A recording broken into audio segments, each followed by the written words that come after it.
ಆತ್ಮೀಯ ವೀಕ್ಷಕ ಬಾಂಧವರೇ, ಹೊಸಕೊರಲ್ನ ವಿಶೇಷ ಮಾತುಕತೆ ಕಾರ್ಯಕ್ರಮ, ವಾರದ ಸರಣಿ ಕಾರ್ಯಕ್ರಮ ಸುರಕ್ಷಾ ಸಂಜೀವಿನಿ. ಮಂಗಳೂರಿನ ಚೂಂತಾರು ಸರೋಜಿನಿ ಭಟ್ ಪ್ರತಿಷ್ಠಾನ ರಿಜಿಸ್ಟರ್ಡ್ ಇವರ ಪ್ರಾಯೋಜಕತ್ವದಲ್ಲಿ ಈ ಕಾರ್ಯಕ್ರಮ ಹೊಸಕೊರಲ್ನಲ್ಲಿ ನಿರಂತರವಾಗಿ ಮೂಡಿ ಬರ್ತಾ ಇದೆ.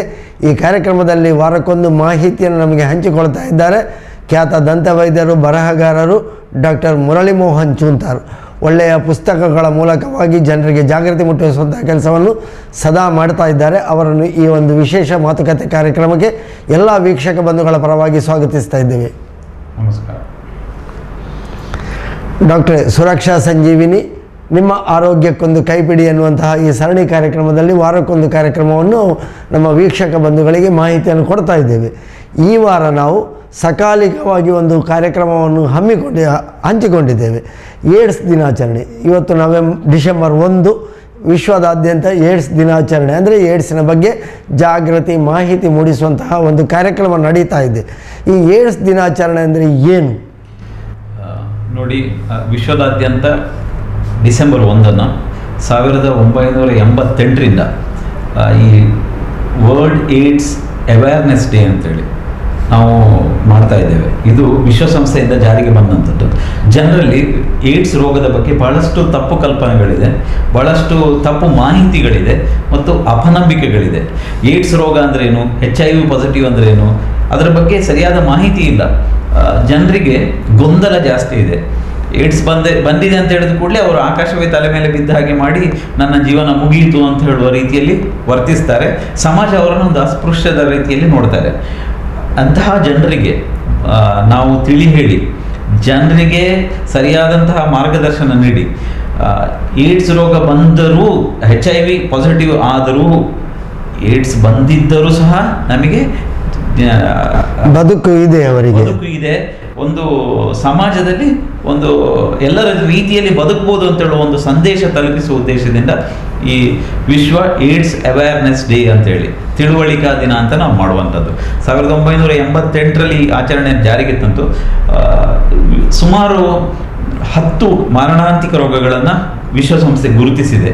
ಆ ಒಂದೊಂದು ರೋಗಕ್ಕೆ ಒಂದೊಂದು ದಿನ ಅಂತ ಇಟ್ಕೊಂಡಿದ್ದಾರೆ. 10 ಮಾರಣಾಂತಿಕ ಕಾಯಿಲೆಗಳಲ್ಲಿ ನಂಬರ್ 1 ನಮ್ಮದು ಹಾರ್ಟ್ ಅಟ್ಯಾಕ್ ಅಂತ ಹೇಳ್ತೇವೆ, ನಂಬರ್ 2 ಕ್ಯಾನ್ಸರ್ ಇದೆ. ಈ 10 ರೋಗಗಳಲ್ಲಿ ಮಲೇರಿಯಾ ಸಹ ಇದೆ, ಅದೇ ರೀತಿ ನಮ್ಮ ಏಡ್ಸ್ ಸಹ ಇದೆ. ಈ 10 ಮಾರಣಾಂತಿಕ ರೋಗಗಳಲ್ಲಿ ಒಂದಾದ ಏಡ್ಸಿನ ಬಗ್ಗೆ ಅವೇರ್ನೆಸ್ ಮೂಡಿಸುವ ನಿಟ್ಟಿನಲ್ಲಿ ಈ ವಿಶ್ವದಾದ್ಯಂತ ಅದು ಏನು ನಮ್ಮ ಅವೇರ್ನೆಸ್ ಕ್ಯಾಂಪೇನ್ ಇರ್ಬೋದು, ಅಥವಾ ಶಿಬಿರಗಳಿರ್ಬೋದು, ಅಥವಾ ಜಾಗೃತಿಗಳಿರ್ಬೋದು, ಜಾಗೃತಿ ಜಾಥಾಗಳಿರ್ಬೋದು, ಅಥವಾ ವಿಚಾರ ಸಂಕಿರಣಗಳಿರ್ಬೋದು, ಅಥವಾ ಪ್ರಬಂಧ ಸ್ಪರ್ಧೆ ಇರ್ಬೋದು, ಶಾಲೆಗಳಲ್ಲಿ ರೋಟರಿ, ಲಯನ್ಸ್ ಮತ್ತು JCs, ಬೇರೆ ಬೇರೆ ಸಂಘ ಸಂಸ್ಥೆಗಳು ಈ ರೀತಿಯ ಕಾರ್ಯಕ್ರಮಗಳನ್ನು ಹಮ್ಮಿಕೊಂಡು ಜನರಿಗೆ ಸರಿಯಾದ ಮಾಹಿತಿ ನೀಡಿ, ಸರಿಯಾದ ಮಾರ್ಗದರ್ಶನ ನೀಡುವಂಥ ಕೆಲಸವನ್ನು ವಿಶ್ವದಾದ್ಯಂತ ಮಾಡ್ತಾ ಇದ್ದೇವೆ. ಜನರಿಗೆ ಬೇಕಾದಂಥ ಮಾಹಿತಿ ನೀಡಿ ಅಪನಂಬಿಕೆಗಳನ್ನು ದೂರ ಮಾಡಿ ಇದರ ರೋಗದ ಬಗ್ಗೆ ಅರಿವು ಮೂಡಿಸಿ ಜನರಿಗೆ ಒಂದು ಮಾರ್ಗದರ್ಶನ ನೀಡುವಂಥ ಕೆಲಸವನ್ನು ನಾವು ಮಾಡುವಂಥದ್ದು. ಈ ನಿಟ್ಟಿನಲ್ಲಿ ಡಿಸೆಂಬರ್ 1 ನಾವೆಲ್ಲ ಈ ಕಾರ್ಯಕ್ರಮದ ಮುಖಾಂತರವೂ ಸಹ ಅಷ್ಟೇ ನಾವು ಜನರಿಗೆ ಏನು ಏಡ್ಸ್ ಅಂದ್ರೇನು, HIV ಅಂದ್ರೇನು, ಅದರ ಲಕ್ಷಣಗಳೇನು, ಹೇಗೆ ಕಂಡುಹಿಡಿಬೋದು, ಬಂದ ಮೇಲೆ ಏನು ಮಾಡಬೇಕು, ಏನು ಮಾಡಬಾರ್ದು, ಹೇಗೆ ಹರಡುತ್ತದೆ, ಹೇಗೆ ಹರಡುವುದಿಲ್ಲ, ಏನು ಮಾಡಿದರೆ ಏನು ತೊಂದರೆ ಆಗುವುದಿಲ್ಲ, ಅದರ ಬಗ್ಗೆ ಸಂಪೂರ್ಣವಾದ ಮಾಹಿತಿಯನ್ನು ನಾವು ಜನರಿಗೆ ತಲುಪಿಸಬೇಕು. ವೈದ್ಯರಾದವರು ರೋಗಿಗೆ ಅರಿವು ಮೂಡಿಸುವುದು ವೈದ್ಯರ ಪ್ರಾಥಮಿಕ ಕರ್ತವ್ಯ. ರೋಗಿಗಳಲ್ಲಿ ಒಂದು ಮಾನಸಿಕವಾದಂಥ ಧೈರ್ಯ ನೀಡಿ, ಅವರ ಆತ್ಮವಿಶ್ವಾಸ ತುಂಬಿ, ನಿನಗೂ ಜೀವನ ಇದೆ, ನಿನಗೂ ಬದುಕಿದೆ, ನಿಮ್ಮಂಥವರು ಸಹ ನಮ್ಮ ರೀತಿಯಲ್ಲಿ ಬದುಕಬಹುದು ಅಂತೇಳೋ ಒಂದು ಸಂದೇಶವನ್ನು ಸಮಾಜಕ್ಕೆ ಸಾರಬೇಕು. ಈ ನಿಟ್ಟಿನಲ್ಲಿ ಒಂದು ಗುರುತರವಾದಂಥ ಒಂದು ಜವಾಬ್ದಾರಿ ನಮ್ಮ ವೈದ್ಯರ ಮೇಲಿದೆ. ಈ ಮಾಧ್ಯಮದ ಮುಖಾಂತರ ನಾವು ಜನರಿಗೆ ಇದರ ಬಗ್ಗೆ ಎಲ್ಲ ಮಾಹಿತಿಯನ್ನು ಕೊಡಲಿಕ್ಕೆ ಇವತ್ತು ಇಲ್ಲಿ ನಾವು ಸೇರಿದ್ದೇವೆ. ಸಾಧಾರಣವಾಗಿ ನಾವು ಹಿರಿಯರು ಹೇಳುವ ಒಂದು ಮಾತನ್ನು ಕೇಳ್ತೇವೆ, ವೈದ್ಯರು ಹೇಗಿರಬೇಕು ಅಂತ ಹೇಳಿದರೆ ವೈದ್ಯರ ಮಾತಿನಲ್ಲೇ ರೋಗಿ ಅರ್ಧವಾಸಿ ಗುಣ ಆಗಬೇಕಂತೆ. ಅವರು ಮಾಡೋ ಚಿಕಿತ್ಸೆಗಿಂತಲೂ ಅವರ ಮಾತು ಆ ರೋಗಿಗೆ ಮನೋಧೈರ್ಯವನ್ನು, ಆತ್ಮಸ್ಥೈರ್ಯವನ್ನು ತುಂಬಿಸಬೇಕು ಅಂತ ಹೇಳಿ ಹಿರಿಯರು ಹೇಳಿದ ಮಾತೊಂದು ನೆನಪಾಗ್ತದೆ. ಖಂಡಿತವಾಗಿ ಸಹ ಹಿಂದಿನ ಕಾಲದಲ್ಲಿ ಕುಟುಂಬ ವೈದ್ಯ ಪದ್ಧತಿ ಅಂತ ಇದೆ, ಅದರ ಬಗ್ಗೆ ಒಂದು ಕಾರ್ಯಕ್ರಮದಲ್ಲಿ ನಾವು ಚರ್ಚಿಸಬೇಕು. ಹಿಂದಿನ ಕಾಲದಲ್ಲಿ ನಾವೆಲ್ಲ ಚಿಕ್ಕ ಮಕ್ಕಳಾಗಿರುವಾಗ ನಮಗೆ ಎಂಥದೇ ರೋಗ ಬಂದರೆ ನಾವು ಊರಿಗೊಬ್ಬರೇ ವೈದ್ಯ ಇದ್ದದ್ದು. ನಾವು ವೈದ್ಯರ ಬಳಿ ಹೋದಾಗ ವೈದ್ಯರು ನಮ್ಮನ್ನು ಮುಟ್ಟಿ ಬೆನ್ನು ತಟ್ಟಿ 4 ಮಾಸಾಂತರ ಸಾಂತ್ವನದಲ್ಲಿ ಮಾತಾಡಿದಾಗ ಅರ್ಧಕ್ಕರ್ಧ ರೋಗ ನಮಗೆ ಕಡಿಮೆ ಆಗ್ತಾ ಇದೆ. ದಾಲಾತಿಜಿ ಅಂತ ಹೇಳ್ತಾರೆ ಅವರು, ದಾಲಾತಿಜಿ ದಾಲಾಜಿ. ಅವರ ಒಂದು ಈ ಸಾಂತ್ವನದ ನುಡಿ ಮತ್ತೆ ಅವರ ಬೆನ್ನು ತಟ್ಟುವುದರಿಂದ ಒಂದು ಆತ್ಮೀಯವಾದಂತಹ ಒಂದು ಸ್ಪರ್ಶದಿಂದಲೇ ನಮಗೆ ಅರ್ಧಕ್ಕರ್ಧ ಕೈಗುಣ ಅಂತ ಹೇಳ್ತಾ ಇದ್ದಾರೆ. ಕೈಗುಣ ಮಾತಿನ ಗುಣ, ಅಂತಹ ಒಂದು ವಾತಾವರಣ ಈಗ ಇಲ್ಲ ಅಂತ ಹೇಳಲಿಕ್ಕೆ ಬಹಳ ವಿಷಾದ ಅನಿಸ್ತಾ ಇದೆ. ಈಗಿನ ವಾತಾವರಣವೇ ಎಲ್ಲ ವಾಣಿಜ್ಯಮಯವಾಗಿ ಬದಲಾಗುವಂತಹ ಸಂದರ್ಭದಲ್ಲಿ ವೈದ್ಯರಿಗೂ ಬಿಡಿಸೋತಿಲ್ಲ, ರೋಗಿಗೂ ಬಿಡಿಸೋತಿಲ್ಲ ಅಂತಹ ಸಂದರ್ಭ ಬಂದಿದೆ.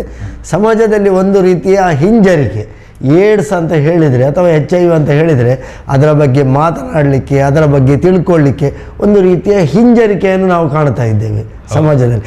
ಹಾಗಾಗಿ ಸಮಾಜಕ್ಕೆ ಮುಖ್ಯವಾಗಿ ಇದರ ಬಗ್ಗೆ ಒಂದು ಒಳ್ಳೆಯ ಜಾಗೃತಿ ಮೂಡಿಸುವಂತಹ ಕಾರ್ಯಕ್ರಮ ನಿಜವಾಗಿಯೂ ಆಗಬೇಕಾಗಿದೆ. ಈಗ ಏಡ್ಸ್ ಅಂತ ಹೇಳಿದರೆ ನಾವು ಯಾಕೆ ದಿನಾಚರಣೆ ಮಾಡ್ತೇವೆ ಅಂತ ಗೊತ್ತಾಯಿತು. ಸಮಾಜಕ್ಕೊಂದು ಸಂದೇಶ ಕೊಡಬೇಕು ಹೇಳಿಕೊಂಡು. ಏಡ್ಸಿನ ಗುಣಲಕ್ಷಣಗಳೇನು ನೋಡಿ, ಏಡ್ಸ್ನಲ್ಲಿ ಮೊದಲಾಗಿ ನಾನು HIV ಅಂದರೆ ಏನು, ಏಡ್ಸ್ ಅಂತ ಹೇಳಿ ಏನು, ಅದರ ಬಗ್ಗೆ ನಾನು ಮಾಹಿತಿ ಕೊಡ್ತೇನೆ. ಫಸ್ಟ್, ಏಡ್ಸ್ ರೋಗ ಬರುವಂಥದ್ದು HIV ಅಂತ ಹೇಳುವ ಒಂದು ವೈರಾಣುವಿನಿಂದ. HIV ಅಂದರೆ ಹ್ಯೂಮನ್ ಇಮ್ಯುನೋ ಡೆಫಿಷಿಯನ್ಸಿ ವೈರಸ್ ಅಂತ ಹೇಳ್ತೇವೆ. ಅದು ಒಂದು ವೈರಾಣುವಿನ ಹೆಸರು. ಆ ವೈರಾಣು ನಮ್ಮ ದೇಹಕ್ಕೆ ಸೇರಿಕೊಂಡಾಗ ಕಾರಣಾಂತರಗಳಿಂದ ಅದು ಯಾವ್ಯಾವ ಬೇರೆ ಬೇರೆ ರೀತಿಯಲ್ಲಿ ನಮ್ಮ ದೇಹಕ್ಕೆ ಸೇರಿಕೊಳ್ಬೋದು. ಸೇರಿದ ನಂತರ ಈ ವೈರಾಣು ಏನು ಮಾಡ್ತದೆ ಅಂದರೆ, ಬ್ಯಾಕ್ಟೀರಿಯಾ ಇನ್ಫೆಕ್ಷನ್ ಇದ್ದಾಗ ಇದೊಂದು ವೈರಾಣುವಿನ ಸೋಂಕು.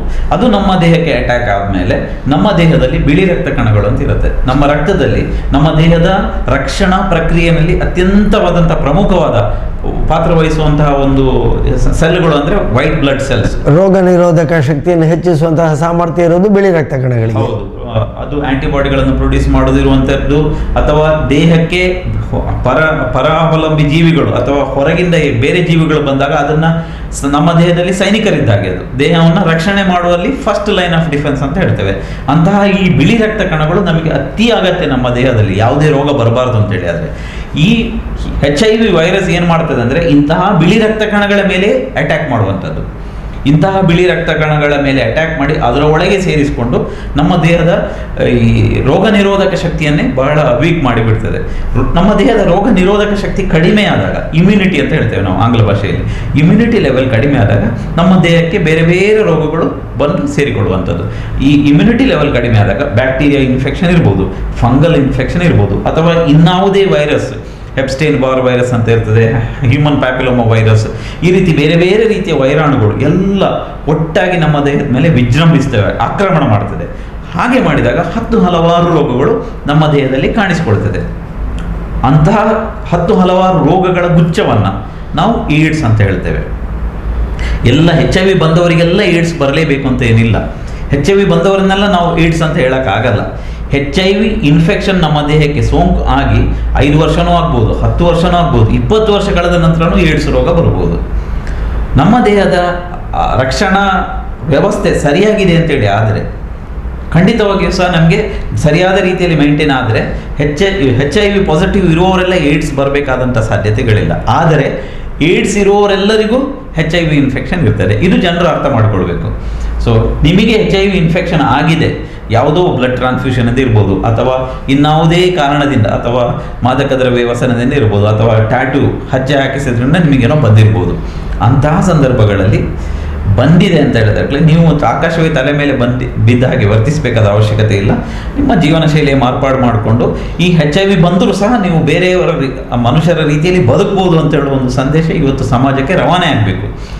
HIV ಪಾಸಿಟಿವ್ ಇರುವವರಿಗೆಲ್ಲ ಏಡ್ಸ್ ಇರಬೇಕಾದ ಅವಶ್ಯಕತೆ ಇಲ್ಲ. HIV ಬಂದರೂ ಸಹ ಒಂದು ಆರೋಗ್ಯಕರ ಜೀವನವನ್ನು ನಡೆಸಬಹುದು ಅಂತ ಹೇಳಲಿಕ್ಕೆ ನಾನು ಇಷ್ಟಪಡ್ತೀನಿ. ಅಂತಹ ಜೀವನವನ್ನು ನಡೆಸಿ ಸಾಧನೆ ಮಾಡಿದವರು ನಮ್ಮ ಸಮಾಜದಲ್ಲಿ ತುಂಬಾ ಮಂದಿ ಇದ್ದಾರೆ.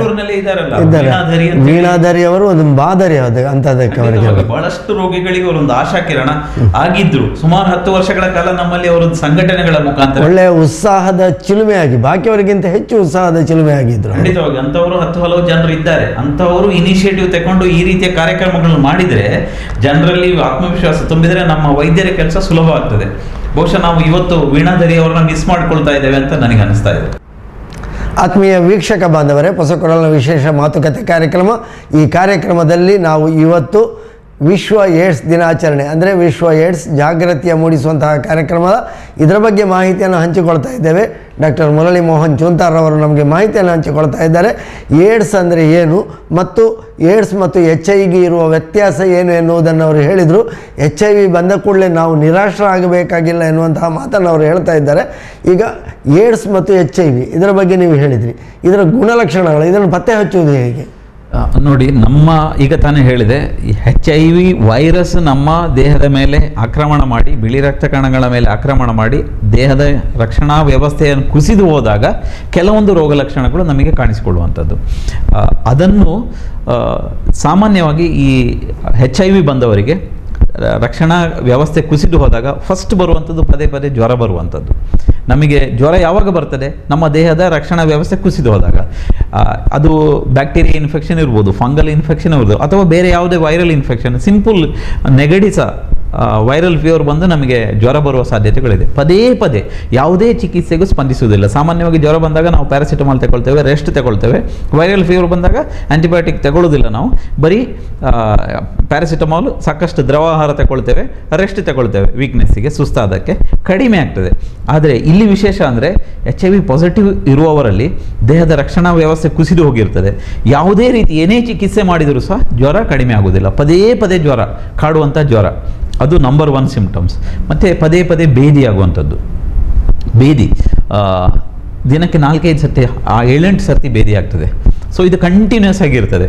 ಮತ್ತು ಇಷ್ಟ ಆದಾಗ ದೇಹದ ತೂಕ ಕಡಿಮೆ ಆಗಲಿಕ್ಕೆ ಶುರುವಾಗ್ತದೆ. 2-3 ತಿಂಗಳಲ್ಲಿ ಇವನು 5-10 kg ಕಳೆದುಕೊಳ್ಳುವಂಥದ್ದು, ದೇಹದ ತೂಕ ಕಡಿಮೆ ಆದಾಗ. ಇದು ಕಾರ್ಡಿನಲ್ ಸಿಂಪ್ಟಮ್ಸ್. ಇದು 3 ಬಂದಾಗ ಏನೋ ಒಂದು ವ್ಯವಸ್ಥೆನಲ್ಲಿ ತಪ್ಪಿ ಹೋಗಿದೆ, ಹಳಿ ತಪ್ಪಿದೆ ಅಂತೇಳಿ ವೈದ್ಯರಿಗೆ ಗೊತ್ತಾಗ್ತದೆ. ನಮ್ಮ ದೇಹದ ಆರೋಗ್ಯ ಏರುಪೇರುಗಳು ನಮ್ಮನ್ನು ಗುರುತಿಸ್ತವೆ. ಖಂಡಿತವಾಗಿ. ಸೊ ಪದೇ ಪದೇ ಜ್ವರ ಬರುವಂಥದ್ದು, ಪದೇ ಪದೇ ಬೇದಿ ಆಗುವಂಥದ್ದು, ದೇಹದ ತೂಕ ಕಡಿಮೆ ಆಗುವಂಥದ್ದು. ಇದರ ಜೊತೆಗೆ ಬೇರೆ ಬೇರೆ ಸಣ್ಣ ಪುಟ್ಟ ಸಿಂಪ್ಟಮ್ಗಳು ಕಂಡು ಬರ್ತದೆ. ಅಪೌಷ್ಟಿಕತೆ ಆಗುವಂಥದ್ದು, ಯಾವುದೇ ಆಹಾರ ತಿಂದರೂ ಸೇರುವುದಿಲ್ಲ, ಸಿಕ್ಕಾಬಟ್ಟೆ ಸುಸ್ತು, ಯಾವುದೇ ಕೆಲಸದ ಮೇಲೆ ಅವರಿಗೆ ಒಂದು ಕಾನ್ಸಂಟ್ರೇಟ್ ಮಾಡೋಕ್ಕಾಗಲ್ಲ, ಮರೆಗುಳಿತನ ಇರುವಂಥದ್ದು, ಮತ್ತು ವಿಪರೀತವಾದಂಥ ಸುಸ್ತು, ಯಾವುದೇ ಕೆಲಸದ ಮೇಲೆ ಉತ್ಸಾಹ ಇಲ್ಲದಿರುವಂಥದ್ದು, ಗಂಟಲು ನೋವು ಇರುವಂಥದ್ದು, ಬಾಯಿನಲ್ಲಿ ಹುಣ್ಣಾಗುವಂಥದ್ದು, ಗಂಟಲು ಉರಿಯುವಂಥದ್ದು, ಆಹಾರ ಪದಾರ್ಥ ಸೇವಿಸಲಿಕ್ಕೆ ಕಷ್ಟ ಆಗುವಂಥದ್ದು, ಈ ಎಲ್ಲ ಹಲವಾರು ಸಿಂಪ್ಟಮ್ಗಳು ದೇಹದಲ್ಲಿ ಕಾಣಿಸಿಕೊಳ್ತದೆ. ಒಬ್ಬ ಆರೋಗ್ಯವಂತ ವ್ಯಕ್ತಿ HIV ಬಂದ ಮೇಲೆ ಅವನು ಏನಾಗ್ತದೆ ಅಂತ ಹೇಳಿ ಹಲವಾರು ರೋಗಗಳ ಗುಚ್ಛವಾಗಿ, ಹಂದರವಾಗಿ ಮಾರ್ಪಡುತ್ತದೆ. ಇದೆಲ್ಲವನ್ನು ಸಿಂಪ್ಟಮ್ಸ್ಗಳನ್ನು ನೋಡಿದಾಗ ನಾವು ಇವನಿಗೆ ಈ ರೀತಿ ರೋಗ HIV ಬಂದಿರುವ ಸಾಧ್ಯತೆ ಇದೆ ಅಂತ ನಾವು ವೈದ್ಯರು ನಿರ್ಧರಿಸ್ತೇವೆ. ಅದಕ್ಕೆ ಒಂದು CD4 ಕೌಂಟ್ ಅಂತ ಇದೆ. ಬಿಳಿ ರಕ್ತ ಕಣಗಳ ಸಂಖ್ಯೆಯನ್ನು ಕಂಡುಹಿಡಿಯಲಿಕ್ಕೆ CD4 ಕೌಂಟ್ ಅಂತ ಹೇಳಿ ಒಂದಿದೆ. ಟಿ ಲಿಂಫೋಸೈಟ್ಸ್ ಅಂತ ಹೇಳ್ತೇವೆ ನಾವು ಬಿಳಿ ರಕ್ತ ಕಣಗಳಿಗೆ ನಮ್ಮ ಭಾಷೆಯಲ್ಲಿ. ಅದರಲ್ಲಿ T ಹೆಲ್ಪರ್ ಸೆಲ್ಸ್ ಮತ್ತು T ಕಿಲ್ಲರ್ ಸೆಲ್ಸ್ ಅಂತ ಇದೆ, 2 ರೀತಿ. ಅದರ ರೇಷಿಯೋವನ್ನು ನಾವು CD4 ಕೌಂಟ್ ಅಂತ ಹೇಳ್ತೇವೆ. ಸಾಮಾನ್ಯವಾಗಿ ಒಬ್ಬ ಆರೋಗ್ಯವಂತ ವ್ಯಕ್ತಿನಲ್ಲಿ CD4 ಕೌಂಟ್ ಜಾಸ್ತಿ ಇರ್ತದೆ. CD4 ಕೌಂಟ್ ಜಾಸ್ತಿ ಇದ್ದರೆ ಅವನ ರಕ್ಷಣಾ ವ್ಯವಸ್ಥೆ ಚೆನ್ನಾಗಿದೆ ಅಂತ ಲೆಕ್ಕ. ಇದು ಏನಾಗ್ತದೆ ಅಂದರೆ ಈ HIV ಪಾಸಿಟಿವ್ ಇರುವವರಲ್ಲಿ ಸಾಮಾನ್ಯವಾಗಿ 700-800 ರೇಂಜಲ್ಲಿ CD4 ಕೌಂಟ್ ಇರ್ತದೆ. ಆದರೆ ಏಡ್ಸ್ ಇರುವವರಲ್ಲಿ ಇದು 200ಕ್ಕಿಂತ ಕಡಿಮೆ. ಆ ಸಂಖ್ಯೆ ಕಡಿಮೆ ಆದಷ್ಟೇ ದೇಹದ ರಕ್ಷಣಾ ವ್ಯವಸ್ಥೆ ಸಂಪೂರ್ಣವಾಗಿ ಕುಸಿದು ಹೋಗ್ತದೆ. ಅವರು ಪದೇ ಪದೇ ಸೋಂಕಿಗೆ ತುತ್ತಾಗ್ತಾರೆ, ಜ್ವರ ಬರುವಂಥದ್ದು, ಯಾವಾಗ ನೋಡಿದರೂ ಕಾಯಿಲೆಯನ್ನೇ ಮುಗಿಯೋದೇ ಇಲ್ಲ. ಈ CD4 ಕೌಂಟನ್ನು ನಾವು ಐಡೆಂಟಿಫೈ ಮಾಡಿ ಪತ್ತೆ ಹಚ್ಚಿ ನಾವು ಅವನ ರೋಗದ ತೀವ್ರತೆಯನ್ನು ಕಂಡುಹಿಡಿತೇವೆ.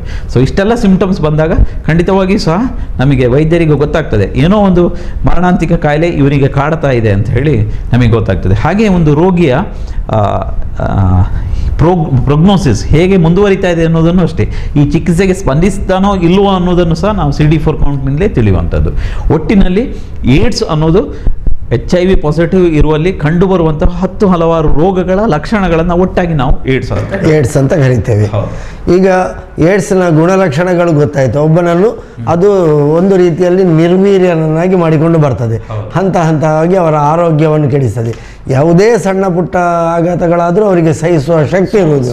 ವೈಟ್ ಬ್ಲಡ್ ಸೆಲ್ಸ್, ಬಿಳಿ ರಕ್ತ ಕಣಗಳ ಮೇಲೆ ಆಗಿರುವಂಥ ಒಂದು ಇನ್ಫೆಕ್ಷನ್ನಿಂದಾಗಿ ಅದು ಏನೇ ಸಣ್ಣ ಪುಟ್ಟ ವಿಚಾರಗಳಿಗೂ ಸಹಿಸುವ ಶಕ್ತಿ ಇರುವುದಿಲ್ಲ. ಪದೇ ಪದೇ ಜ್ವರ ಬರುವುದು, ಶೀತ ನೆಗಡಿ ಆಗುವುದು, ಇಂತಹ ತೊಂದರೆಗಳಿಗೆ ಅವರು ಒಳಗಾಗ್ತಾರೆ. ಹಾಗಿದ್ರೆ ಇದು ಹೇಗೆ ಹರಡುತ್ತದೆ ಈ ಏಡ್ಸ್? ಮೇಯ್ನ್ ಆಗಿ ರಕ್ತದಿಂದ ಹರಡುವಂಥದ್ದು, ರಕ್ತದ ಮುಖಾಂತರ. ಸೊ ಒಬ್ಬ HIV ಪಾಸಿಟಿವ್ ಇರುವಂಥ ವ್ಯಕ್ತಿಯಿಂದ ಅವನಿಗೆ ಯೂಸ್ ಮಾಡಿದಂಥ ಸೂಜಿ ಇಂಜೆಕ್ಷನ್ ಇರುವಂಥದ್ದು ಈಗೆಲ್ಲ ಒಬ್ಬನಿಗೆ ಬಳಸಿದ ಸೂಜಿಯನ್ನು ಇನ್ನೊಬ್ಬರಿಗೆ ನಾವು ಬಳಸುವುದಿಲ್ಲ. ಹಿಂದಿನ ಕಾಲದಲ್ಲಿ ಇರ್ತಿತ್ತು. ಅಂತಹ ಸೂಜಿ, ಒಬ್ಬನಿಗೆ ಬಳಸಿದ ಸೂಜಿಯನ್ನು ಇನ್ನೊಬ್ಬರಿಗೆ ಬಳಸಿದರೆ HIV ಪಾಸಿಟಿವ್, ಅದರಿಂದ ಈ HIV ರಕ್ತದ ಮುಖಾಂತರ ಸ್ಪ್ರೆಡ್ ಆಗುವ ಸಾಧ್ಯತೆ ಇರ್ತದೆ. ಇನ್ನೊಂದು ಮಾದಕ ದ್ರವ್ಯ ವ್ಯಸನಿಗಳು. ಇದು ಹೆಚ್ಚಾಗಿ ಈ ಮಾದಕ ದ್ರವ್ಯ ವ್ಯಸನಿಗಳು ಸಾಮಾನ್ಯವಾಗಿ ವೇನ್ಸ್ಗಳಿಗೆ, ನರಗಳಿಗೆ ನೇರವಾಗಿ ರಕ್ತನಾಳಗಳಿಗೆ ಅವರು ಇಂಜೆಕ್ಟ್ ಮಾಡಿಕೊಳ್ತಾರೆ, ಸಿರಿಂಜನ್ನು ಚುಚ್ಚಿಕೊಳ್ತಾರೆ. ಅದು ಒಬ್ಬನಿಗೆ ಬಳಸಿದ ಹಲವಾರು ಬಾರಿ ಒಬ್ಬನಿಗೆ ಯೂಸ್ ಮಾಡ್ತಾರೆ. ಒಬ್ಬ ಯೂಸ್ ಮಾಡಿದ್ದನ್ನು ಇನ್ನೊಬ್ಬನಿಗೆ ಯೂಸ್ ಮಾಡಿದರೆ ಅವನು HIV ಪಾಸಿಟಿವ್ ಇದ್ದರೆ ಇವನಿಂದ ಅವನಿಗೆ ಹೋಗುವ ಸಾಧ್ಯತೆಗಳು ಹರಡುತ್ತದೆ. ಹಾಗೆ ಮತ್ತೆ ಇನ್ನು ಬ್ಲಡ್ ಟ್ರಾನ್ಸ್ಫ್ಯೂಷನ್ ಅಂದರೆ ರಕ್ತಪೂರ್ಣ ಅಂತ ಹೇಳ್ತೇವೆ. ಕೆಲವೊಮ್ಮೆ ನಾವು ರೋಗಿಗಳಿಗೆ ರಕ್ತ ನೀಡುವುದು, ಒಬ್ಬ ವ್ಯಕ್ತಿಯಿಂದ ತೆಗೆದ ರಕ್ತವನ್ನು ಇನ್ನೊಂದು ವ್ಯಕ್ತಿಗೆ ನಾವು ಕೊಡುವಾಗ ಸಾಮಾನ್ಯವಾಗಿ ಎಲ್ಲ ಟೆಸ್ಟ್ಗಳನ್ನು ಮಾಡ್ತೇವೆ. ಹೆಪಟೈಟಿಸ್ ಇರ್ಬೋದು, HIV ಇರ್ಬೋದು, ಎಲ್ಲ ಟೆಸ್ಟ್ಗಳನ್ನು ನಾವು ಮಾಡ್ತೇವೆ. ಮಾಡಿ ಅದು ನೆಗೆಟಿವ್ ಅಂತೇಳಿ ಕನ್ಫರ್ಮ್ ಆದ ಮೇಲೆ ಕೊಡುವಂಥದ್ದು. ಬೈ ಮಿಸ್ಟೇಕ್ ಏನಾದರೂ ಅಲ್ಲಿ ಫಾಲ್ಸ್ ನೆಗೆಟಿವ್ ರಿಪೋರ್ಟ್ ಬಂದಿದ್ದರೆ ಆ ಮುಖಾಂತರ HIV ಒಂದು ವ್ಯಕ್ತಿಯಿಂದ ರಕ್ತಪೂರ್ಣದ ಮುಖಾಂತರ ಇನ್ನೊಂದು, ಬರೀ ರಿಮೋಟ್ ಸಾಧ್ಯತೆಗಳು ಇದೆ, ಹಾಗೆ ಆಗುವ ಸಾಧ್ಯತೆಗಳು ಇದೆ. ಕನಿಷ್ಠ ಸಾಧ್ಯತೆಗಳು ಇವೆ, ಇಲ್ಲ ಅಂತ ಹೇಳಲಿಕ್ಕೆ ಆಗುವುದಿಲ್ಲ. ಇನ್ನು ಇದು ನಮ್ಮ ಇದು ದೈಹಿಕ ಸಂಪರ್ಕ, ಈ HIV ಪಾಸಿಟಿವ್ ಇರುವಂತಹ ವ್ಯಕ್ತಿಗಳ ಜೊತೆ ಅಥವಾ ಸ್ತ್ರೀಯರ ಜೊತೆ ದೈಹಿಕ ಸಂಪರ್ಕ ಮಾಡಿದರೆ ಖಂಡಿತವಾಗಿಯೂ ಅದರಲ್ಲಿ ಸಹ ಸ್ಪ್ರೆಡ್ ಆಗುವ ಸಾಧ್ಯತೆ ಇದೆ. ಅಸುರಕ್ಷಿತವಾದಂತಹ ಒಂದು ದೈಹಿಕ ಸಂಪರ್ಕ, ಕಾಂಡೋಮ್ ಯೂಸ್ ಮಾಡದೆ ಅಂತಹ ಸೆಕ್ಸ್ಗಳಿಂದ, ಕಮರ್ಷಿಯಲ್ ಸೆಕ್ಸ್ ವರ್ಕರ್ಸ್ಗಳಿಂದ ಹರಡುವ ಸಾಧ್ಯತೆ ಜಾಸ್ತಿ ಇರ್ತದೆ. ಮತ್ತು ಅಸ್ವಾಭಾವಿಕವಾದಂತಹ ಸೆಕ್ಸ್ಗಳು, ಕೆಲವೊಮ್ಮೆ ಈ ಆ್ಯನಲ್ ಸೆಕ್ಸ್, ಓರಲ್ ಸೆಕ್ಸ್ ಅಂತೇಳಿ ನಮ್ಮ ಇದರಲ್ಲಿ ಈ ಸೆಕ್ಸ್ ವರ್ಕರ್ಸ್ ಮಾಡ್ತಾರೆ, ಅದರಿಂದಲೂ ಸಹ ಹರಡುವ ಸಾಧ್ಯತೆಗಳಿದೆ. ಸಾಮಾನ್ಯವಾಗಿ ಹೆಚ್ಚಾಗಿ ಹರಡುವಂಥದ್ದು ಈ ದೈಹಿಕ ಸಂಪರ್ಕದಿಂದ ಹರಡುವ. ಅಸುರಕ್ಷಿತವಾದಂತಹ ದೈಹಿಕ ಸಂಪರ್ಕಗಳು ಯಾವಾಗಲೂ ಒಳ್ಳೆಯದಲ್ಲ. ಹೌದೌದು. ಅದರಿಂದ ಹೆಚ್ಚಿನ ಎಲ್ಲ ಇದು HIV ಸ್ಪ್ರೆಡ್ ಆಗುವಂಥದ್ದು ಅದರಿಂದ ಅಂತೇಳಿ ಸ್ಟ್ಯಾಟಿಸ್ಟಿಕ್ಸ್ನಿಂದ ಪ್ರೂವ್ ಆಗಿದೆ. ಯಾಕಂತ ಹೇಳಿದರೆ ಇಲ್ಲಿ ಒಂದು ಮಾತು ಹೇಳಲಿಕ್ಕೆ ನಾನು ಇಚ್ಛೆ ಪಡ್ತೇನೆ. ಇಷ್ಟರವರೆಗೆ 2014 ಸ್ಟ್ಯಾಟಿಸ್ಟಿಕ್ಸ್ ಅಂಕಿಅಂಶಗಳ ಪ್ರಕಾರ ಇಷ್ಟರವರೆಗೆ 35 ಮಿಲಿಯನ್ ಮಂದಿ HIV ಏಡ್ಸ್ ರೋಗದಿಂದ ಅಫೆಕ್ಟ್ ಆಗಿದ್ದಾರೆ ಅಂತೇಳಿ 35 ಮಿಲಿಯನ್ ಮಂದಿ ಸತ್ತಿದ್ದಾರೆ. 35 ಮಿಲಿಯನ್ ಇಷ್ಟರವರೆಗೆ ವಿಶ್ವದಲ್ಲಿ HIV ಪಾಸಿಟಿವ್, ಏಡ್ಸ್ ಪಾಸಿಟಿವ್ ಇರುವಂತಹ ರೋಗಿಗಳು ಇದ್ದಾರೆ ಅಂತ ತಿಳಿದು ಬಂದಿದೆ. ಆ್ಯನ್ಯುವಲಿ ವರ್ಷಕ್ಕೆ ವಿಶ್ವದಾದ್ಯಂತ 2 ಮಿಲಿಯನ್ ಮಂದಿ ಈ ರೋಗಕ್ಕೆ ತುತ್ತಾಗ್ತಾರೆ ಅಂತಲೂ ಸ್ಟ್ಯಾಟಿಸ್ಟಿಕ್ಸಿಂದ ಕಂಡು ಬಂದಿದೆ. ಅಂದರೆ ಎಷ್ಟು ಜಾಸ್ತಿ ಜನರು ಈ ರೋಗಕ್ಕೆ ತುತ್ತಾಗ್ತಾ ಇದ್ದಾರೆ.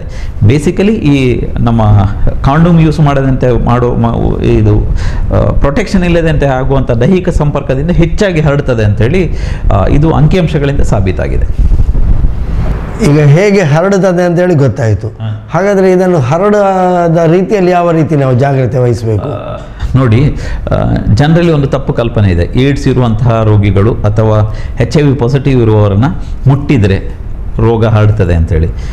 HIV ಪಾಸಿಟಿವ್ ಇರುವವರನ್ನು ನಮ್ಮ ಸಮಾಜ ಮಾಡುವ ತಪ್ಪು ಅಂದರೆ ಅವರನ್ನು ಮುಟ್ಟುವುದಿಲ್ಲ, ಅವರನ್ನು ದೂರ ಇಡುವುದು, ಅವರನ್ನು ಅಸ್ಪೃಶ್ಯರ ಥರ, ಈಗ ಕೆಮ್ಮುವುದರಿಂದ, ಸೀನುವುದರಿಂದ, ಅಪ್ಪಿಕೊಳ್ಳುವುದರಿಂದ, ಶೇಕ್ ಹ್ಯಾಂಡ್ ಮಾಡೋದರಿಂದ ನೀವು ಅವ್ರನ್ನ ಹಗ್ ಮಾಡಿ, ಅವರು ಮನುಷ್ಯರೇ ಸ್ವಾಮಿ, ಅವರನ್ನು ನಾವು ಮುಟ್ಟಬಹುದು, ಅವರಿಗೆ ಶೇಕ್ ಹ್ಯಾಂಡ್ ಮಾಡಿ. ಅವರು ಸೀನಿದ್ರೆ, ಅವ್ರು ಕೆಮ್ಮಿದ್ರೆ ನಮಗೆ HIV ಬರ್ತದೆ ಅಂತ ಹೇಳೋದು ಒಂದು ತಪ್ಪು ಕಲ್ಪನೆ, ಒಂದು ಭ್ರಮೆ ಇದೆ. ಆ ರೀತಿ ಭ್ರಮೆ, ನಾವು ಆ ರೀತಿ ಅವರನ್ನು ನೋಡಲೇಬಾರದು. ಒಬ್ಬ HIV ಪಾಸಿಟಿವ್ ಇದ್ದರೆ ಅವನನ್ನು ಯಾವುದೋ ಒಂದು ರೂಮಲ್ಲಿ ಕೂಡಿ ಹಾಕೋದು, ಅವನಿಗೆ ಬೇರೆಯವರ ಸಂಪರ್ಕಕ್ಕೆ ಬಾರದಂತೆ ಮಾಡೋದು, ಆ ರೀತಿ ಮಾಡೋದು ಖಂಡಿತವಾಗಿ ತಪ್ಪು. ಸಮಾಜದ ಮುಖ್ಯವಾಹಿನಿಯಿಂದ ಅವರನ್ನು ನಾವು ಹೊರಗೆ ಇಡಲೇಬಾರದು. ಅವರನ್ನು ನಮ್ಮ ಅಕ್ಕ ತಂಗಿಯರಂತೆ, ಅಣ್ಣ ತಮ್ಮಂದಿರಂತೆ ನಮ್ಮ ಜೊತೆ ನಾವು ಕರೆದುಕೊಂಡು ಹೋಗಬೇಕು. ಹಾಗೆ ಮಾಡಿದರೆ ಅವರು ಮಾನಸಿಕವಾಗಿ ಜರ್ಜರಿತರಾಗುತ್ತಾರೆ. ಮೊದಲೇ ಅವರು ಮಾನಸಿಕವಾಗಿ ಏನೋ ಬಂದಿದೆ ಅಂತೇಳಿ ಅವರಿಗೊಂದು ಮಾನಸಿಕವಾಗಿ ಒಂದು ಜಿಗುಪ್ಸೆ ಬಂದಿರ್ತಾರೆ ಜೀವನದ ಮೇಲೆ. ಇಂತಹ ಸಂದರ್ಭಗಳಲ್ಲಿ ಈ ರೀತಿ ಮಾಡೋದರಿಂದ ಅವರಿಗೆ ಮತ್ತಷ್ಟು ಜರ್ಜರಿತರಾಗಿ ಅವರು ಮನೋವ್ಯಾಕುಲತೆಗೆ ಒಳಗಾಗುತ್ತಾರೆ. ಅದು. ಇನ್ನೊಂದು, ಬೆವರಿರ್ಬೋದು, ಎಂಜಲಿರ್ಬೋದು, ಮಲ, ಮೂತ್ರ, ಸಿಂಬಳ, ಇದು ಯಾವುದರಿಂದಲೂ ಸಹ HIV ಹರಡುವುದಿಲ್ಲ. ಮತ್ತು ಸೊಳ್ಳೆ ಕಚ್ಚುವುದರಿಂದಲೂ ಸಹ HIV ಹರಡುವುದಿಲ್ಲ. ಜನರಿಗೊಂದು ಕಲ್ಪನೆ ಇದೆ, ಸೊಳ್ಳೆಗಳ ಮುಖಾಂತರ HIV ಹರಡುತ್ತದೆ ಅಂತೆ. ಇದು ಯಾವುದೇ ದೇಹದ ದ್ರವ್ಯಗಳಲ್ಲಿ ಹೆಚ್ಚಾಗಿ ಹರಡುವಂಥದ್ದು ಓನ್ಲಿ ಥ್ರೂ ಬ್ಲಡ್. ಬೇರೆ ಯಾವ ದೇಹದ ದ್ರವ್ಯಗಳಿಂದಲೂ ಹರಡುವುದಿಲ್ಲ. ಸೊಳ್ಳೆಗಳಿಂದಲೂ ಹರಡುವುದಿಲ್ಲ. ಅವ್ರನ್ನ ಮುಟ್ಬೋದು, ಅವ್ರನ್ನ ಶೇಕ್ ಹ್ಯಾಂಡ್ ಮಾಡ್ಬೋದು, ಅವ್ರನ್ನ ಅಪ್ಪಿಕೊಳ್ಬೋದು, ಅವ್ರ ಜೊತೆ ಮಾತಾಡ್ಬೋದು, ನಾರ್ಮಲ್ ಮನುಷ್ಯರ ಥರ ಇರ್ಬೋದು. ಇದನ್ನು ನಮ್ಮ ಸಮಾಜ ಇವತ್ತು ನಾವು ಮಾಡಬೇಕು. ಅಂತಹ ವ್ಯಕ್ತಿಗಳನ್ನು ನಾವು ದೂರ ಇಡಬಾರ್ದು. ನಮ್ಮವರು ಅಂತ ಹೇಳೋ ಭಾವನೆಯಿಂದ ನಾವು ನೋಡಿಕೊಂಡ್ರೆ ಬಹುಶಃ ಅದಕ್ಕಿಂತ ದೊಡ್ಡ ಆಚರಣೆ ಏಡ್ಸ್ ದಿನಾಚರಣೆ ಯಾವುದೂ ಇಲ್ಲ. ಹೀಗೆ ಅವ್ರನ್ನ ದೂರ ಇಟ್ಟು ನಾವು ಬೀದಿ ನಾಟಕ ಮಾಡುವಂಥದ್ದು ಅಥವಾ ಜಾಗೃತಿ ಜಾಥಾಗಳನ್ನು ಮಾಡುವಂಥದ್ದು, ವಾಕಥಾನ ಮಾಡುವಂಥದ್ದು, ಮ್ಯಾರಥಾನ್ ಮಾಡೋದು, ಅವ್ರನ್ನ ಬೇರೆ ರೂಮಲ್ಲಿ ಕೂಡಿ ಹಾಕೊಂಡೋದು, ಅದು ಮಾಡೋದು ನಿಜವಾಗಿ ಸರಿಯಲ್ಲ. ಹಾಗೆ ಮಾಡಿದರೆ ನಮ್ಮ ಆಚರಣೆಗೆ ಯಾವುದೇ ಅರ್ಥ ಇರೋದಿಲ್ಲ ಅಂತ ಹೇಳಲಿಕ್ಕೆ ನಾನು ಇಚ್ಛೆ ಪಡ್ತೇನೆ. ಆತ್ಮೀಯ ವೀಕ್ಷಕ ಬಾಂಧವರೇ, ಹೊಸಕೊರಲ್ನ ವಿಶೇಷ ಮಾತುಕತೆ ಕಾರ್ಯಕ್ರಮದಲ್ಲಿ ಸುರಕ್ಷಾ ಸಂಜೀವಿನಿ ನಿಮ್ಮ ಆರೋಗ್ಯಕ್ಕೊಂದು ಕೈಬಿಡಿ. ಈ ವಾರದಲ್ಲಿ ನಾವು ಸಕಾಲಿಕವಾಗಿ ವಿಶ್ವ ಏಡ್ಸ್ ಜಾಗೃತಿ ದಿನಾಚರಣೆ ಇವತ್ತು ಆಚರಣೆ ಆಗ್ತಾ ಇದೆ. ಇದರ ಬಗ್ಗೆ ನಾವು ಮಾಹಿತಿಯನ್ನು ಹಂಚಿಕೊಳ್ತಾ ಇದ್ದೇವೆ. ಡಾಕ್ಟರ್ ಮುರಳಿ ಮೋಹನ್ ಚೂಂತಾರ್ ಅವರು ಒಳ್ಳೆಯ ಮಾಹಿತಿಗಳನ್ನು ಮುಂದಿಗೆ ಹಂಚಿಕೊಳ್ತಾ ಇದ್ದಾರೆ.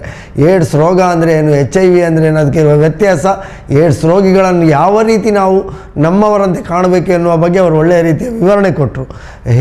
ಏಡ್ಸ್ ರೋಗ ಹೀಗೆ ಸುಮ್ಮನೆ ಯಾವುದೇ ರೀತಿಯಲ್ಲೂ ಹರಡುವುದಿಲ್ಲ ಎನ್ನುವಂಥ ವಿಷಯವನ್ನು ಅವರು ಬಹಳ ಸ್ಪಷ್ಟವಾಗಿ ಹೇಳಿದ್ದಾರೆ. ಈಗ ಏಡ್ಸ್ ರೋಗ ಅಂತ ಹೇಳುವಾಗ ಇದನ್ನು ಬೇರೆ ಬೇರೆ ರೋಗ ಲಕ್ಷಣಗಳನ್ನು ನೀವು ಹೇಳಿದ್ರಿ. ಇದಕ್ಕೂ ಬಾಯಿಯ ರೋಗಕ್ಕೆ ಏನಾದರೂ ಸಂಬಂಧ ಇದೆಯಾ? ನೋಡಿ, ಏಡ್ಸ್ ರೋಗ ಈಗ ತಾನೇ ಹಲವಾರು ಲಕ್ಷಣಗಳನ್ನು ದೈಹಿಕವಾಗಿ ಏನೇನು ಅನುಭವಿಸ್ತಾರೆ ಅಂತ ಹೇಳಿ ನಾವು ಹೇಳಿದ್ವಿ. ಅದೇ ರೀತಿ ಬಾಯಿನಲ್ಲಿ ಸಹ, ಬಾಯಿ ಅನ್ನೋದು ಮಿರರ್ ಆಫ್ ಫಿಸಿಷಿಯನ್, ಬ್ರಹ್ಮಾಂಡ ಅಂತ ಹೇಳ್ತೇವೆ ನಾವು. ಹಲವಾರು ರೋಗಗಳನ್ನು ನಾವು ಬಾಯಿನಲ್ಲಿ ಕಂಡುಹಿಡಿತೇವೆ. ಸೊ ಏಡ್ಸ್ ರೋಗಿಗಳಲ್ಲಿ ಬಾಯಿನಲ್ಲಿಯೂ ಸಹ ಹಲವಾರು ಸಿಂಪ್ಟಮ್ಗಳು ಕಂಡು ಬರ್ತದೆ. ಬಾಯಿ ತೆರೆದಾಗ ನಮಗೆ ಗೊತ್ತಾಗ್ತದೆ. HIV ಪಾಸಿಟಿವ್ ಇರುವವರಲ್ಲಿ, ಏಡ್ಸ್ ಇರುವವರಲ್ಲಿ ನಮಗೆ ಕೆಲವೊಂದು ಲಕ್ಷಣಗಳು ಮೇಯ್ನ್ ಆಗಿರುವಂಥದ್ದು ಓರಲ್ ವಾಟ್ಸ್ ಅಂತ ಹೇಳ್ತೇವೆ. ಈ ನಾವು ಸಣ್ಣ ಸಣ್ಣ ಗಂಟುಗಳ ಥರ ಬರುವಂಥದ್ದು, ನಾರೋಲಿ ಅಂತ ಹೇಳ್ತೇವೆ. ವಾಟ್ಸ್ ಕಾಲುಗಳಲ್ಲೆಲ್ಲ ಬರುವಂಥದ್ದು, ಅದು ಸಾಮಾನ್ಯವಾಗಿ ಬರುವಂಥದ್ದು ಹ್ಯೂಮನ್ ಪ್ಯಾಪಿಲೋಮಾ ಅಂತ ಒಂದು ವೈರಸ್ನಿಂದ ಬರುವಂಥದ್ದು. ಆ ವೈರಸ್ ನಮ್ಮ ದೇಹಕ್ಕೆ ಸೇರಿಕೊಂಡು ನಮ್ಮ ದೇಹದ ರಕ್ಷಣಾ ವ್ಯವಸ್ಥೆ ಕುಸಿದು ಹೋದಾಗ ದೇಹದಲ್ಲಿ ಸೇರಿಕೊಂಡು ದೇಹದಲ್ಲಿ ಮಲ್ಟಿಪ್ಲೈ ಆಗ್ತದೆ. ಮಲ್ಟಿಪ್ಲೈ ಆಗಿ ಸ್ಕಿನ್ ಅಥವಾ ಮ್ಯೂಕೋಸದ ಒಳಗಡೆ ಅಲ್ಲಿ ಒಂದು ಸಣ್ಣ ಸಣ್ಣ ಗಂಟುಗಳ ಥರ, ನಾವು ನಮ್ಮ ಹಳ್ಳಿ ಭಾಷೆಯಲ್ಲಿ ನಾರೋಳು ಅಂತ ಹೇಳ್ತೇವೆ ನಾವು. ನಾರೋಲಿ ಅಂತ ನಾರೋಲಿ ಅದಕ್ಕೆ ಕಾಲುಗಳಲ್ಲಿ ಕೆಲವೊಮ್ಮೆ ಆಗ್ತದೆ. ಅದು ಸಾಮಾನ್ಯವಾಗಿ ಗಂಟುಗಳ ಚಿಕ್ಕ ಚಿಕ್ಕ ಗಂಟುಗಳ ಥರ ಇರುತ್ತೆ. ಆಣಿ ಅಂತ ಹೇಳ್ತೇವೆ, ಕಾಲುಗಳಲ್ಲಿ ಆಣಿ ಆಗುವುದು ಅಂತ ಹೇಳ್ತದ್ದು ಬಾಯಿನಲ್ಲಿ ಹಲವಾರು ಬರ್ತದೆ. ಅಲ್ಲಿ ಸಹ ಹ್ಯೂಮನ್ ಪ್ಯಾಪಿಲೋಮಾ ಅಂತ ವೈರಾಣು ಬೆಳೀತದೆ, ಮಲ್ಟಿಪ್ಲೈ ಆಗ್ತದೆ. ಅಲ್ಲಿ ಆ ರೀತಿ ಕಂಡು ಬರ್ತದೆ. ಓರಲ್ ವಾಟ್ಸ್ ಅಂತ ಹೇಳ್ತೇವೆ. ಮತ್ತು ಇನ್ನು ಹೇರಿ ಲ್ಯೂಕೋಪ್ಲಕಿ ಅಂತ ಹೇಳ್ತೇವೆ. ಅದು ಹೇರಿ ಲ್ಯೂಕೋಪ್ಲಕಿ ಅಂದರೆ ಸಾಮಾನ್ಯವಾಗಿ ನಾಲಿಗೆಯ ಮೇಲೆ ಒಂದು ತಿನ್ ಕೋಟಿಂಗ್ ಬರ್ತದೆ. ಅದ್ರ ಮೇಲೆ ಸಣ್ಣ ಸಣ್ಣ ಇದು ಹೇರ್ ಥರ, ಕೂದಲುಗಳ ಥರ ಪ್ರೊಜೆಕ್ಷನ್ಸ್, ಅದು ತುಂಬ ಬಿಳಿಯಾದ ಕಲರ್ನಲ್ಲಿ ಇರ್ತದೆ. ಸಣ್ಣ ಸಣ್ಣ ಪ್ರೊಜೆಕ್ಷನ್ಗಳು. ಅದು ಸಹ ಎಪ್ಸ್ಟೈನ್ ಬಾರ್ ವೈರಸ್ ಅಂತೇಳು ಇನ್ನೊಂದು ವೈರಾಣಿಂದ ಬರುವಂಥದ್ದು. ಅದು ಸಹ ದೇಹದ ರಕ್ಷಣಾ ವ್ಯವಸ್ಥೆ ಕುಸಿದು ಹೋದಾಗ ಬರುವಂತಹ ಒಂದು ವೈರಾಣುವಿನ ಸೋಂಕು. ಸೊ ಹೇರಿ ಲ್ಯೂಕೋಪ್ಲಕಿ ಸಾಮಾನ್ಯವಾಗಿ ನಾಲಿಗೆ ಕೆಂಪಾಗಿ ಕ್ಲೀನಾಗಿ ಇರ್ತದೆ. ಅದರ ಮೇಲೆ ಈ ಹೇರಿ ಲ್ಯೂಕೋಪ್ಲಕಿಯ ಈ ಸಣ್ಣ ಸಣ್ಣ ಕೂದಲಿನಂಥ ಪ್ರೊಜೆಕ್ಷನ್ಗಳು ಕಂಡು ಬರ್ತದೆ. ಅದು ಕಂಡು ಬಂದರೆ ಖಂಡಿತವಾಗಿ ಅವನಿಗೆ ಏಡ್ಸ್ ಇದೆ ಅಂತ ಲೆಕ್ಕ. ಇನ್ನು ಓರಲ್ ಥ್ರಶ್ ಅಂತ ಹೇಳ್ತೇವೆ, ಕ್ಯಾಂಡಿಡಿಯಾಸಿಸ್ ಅಂತ ಹೇಳ್ತೇವೆ, ಒಂದು ಫಂಗಲ್ ಇನ್ಫೆಕ್ಷನ್. ಕ್ಯಾಂಡಿಡಾ ಅಂತ ಹೇಳೋದು ಒಂದು ಬಾಯಿನಲ್ಲಿ ಇರುವಂಥ ಒಂದು ನಾರ್ಮಲ್ ಆಗಿರುವಂಥ ಒಂದು ಫಂಗಸ್ ನಮ್ಮ ದೇಹದಲ್ಲಿ ಬಾಯಿನಲ್ಲಿ ಇರ್ತದೆ, ಹೆಲ್ದಿ ಮನುಷ್ಯನಲ್ಲೂ ಇರ್ತದೆ. ಸಾಮಾನ್ಯವಾಗಿ ನಮ್ಮ ದೇಹದ ರಕ್ಷಣಾ ವ್ಯವಸ್ಥೆ ಚೆನ್ನಾಗಿರುವಾಗ ಅದು ನಾರ್ಮಲ್ ಆಗಿ ಕ್ವೈಟ್ ಆಗಿರುತ್ತೆ, ಯಾವುದೇ ತೊಂದರೆ ಕೊಡೋದಿಲ್ಲ. ಆದರೆ ರಕ್ಷಣಾ ವ್ಯವಸ್ಥೆ ಕುಸಿದು ಹೋದಾಗ ಅವು ವಿಜೃಂಭಿಸ್ತವೆ, ಅವು ಮಲ್ಟಿಪ್ಲೈ ಆಗುತ್ತೆ. ಅವು ಆಗಿ ಏನು ಮಾಡ್ತದೆ ಅಂತ ಹೇಳಿದರೆ ನಮ್ಮ ಬಾಯಿಯ ನಾಲಿಗೆಯ ಮೇಲೆ ಅಥವಾ ಒಳಗಿನ ಚರ್ಮದ ಮೇಲೆ ಒಂದು ಬಿಳಿ ಲೇಯರನ್ನು ಮಾಡ್ತದೆ. ಅದನ್ನು ಕ್ಯಾಂಡಿಡಾ ಅಂತ ಹೇಳ್ತೇವೆ ನಾವು, ಅಥವಾ ಓರಲ್ ಥ್ರಶ್ ಅಂತ ಹೇಳ್ತೇವೆ. ಅದನ್ನು ನಾವು ರಬ್ ಮಾಡಿ ತೆಗಿಲಿಕ್ಕಾಗ್ತದೆ. ತೆಗೆದ್ರೆ ಫ್ರೆಶ್ ಬ್ಲೀಡಿಂಗ್ ಸ್ಪಾಟ್ಸ್ ಇರುತ್ತೆ, ಕೆಂಪಾಗಿ ರಕ್ತ ಬರ್ತಾ ಇರ್ತದೆ.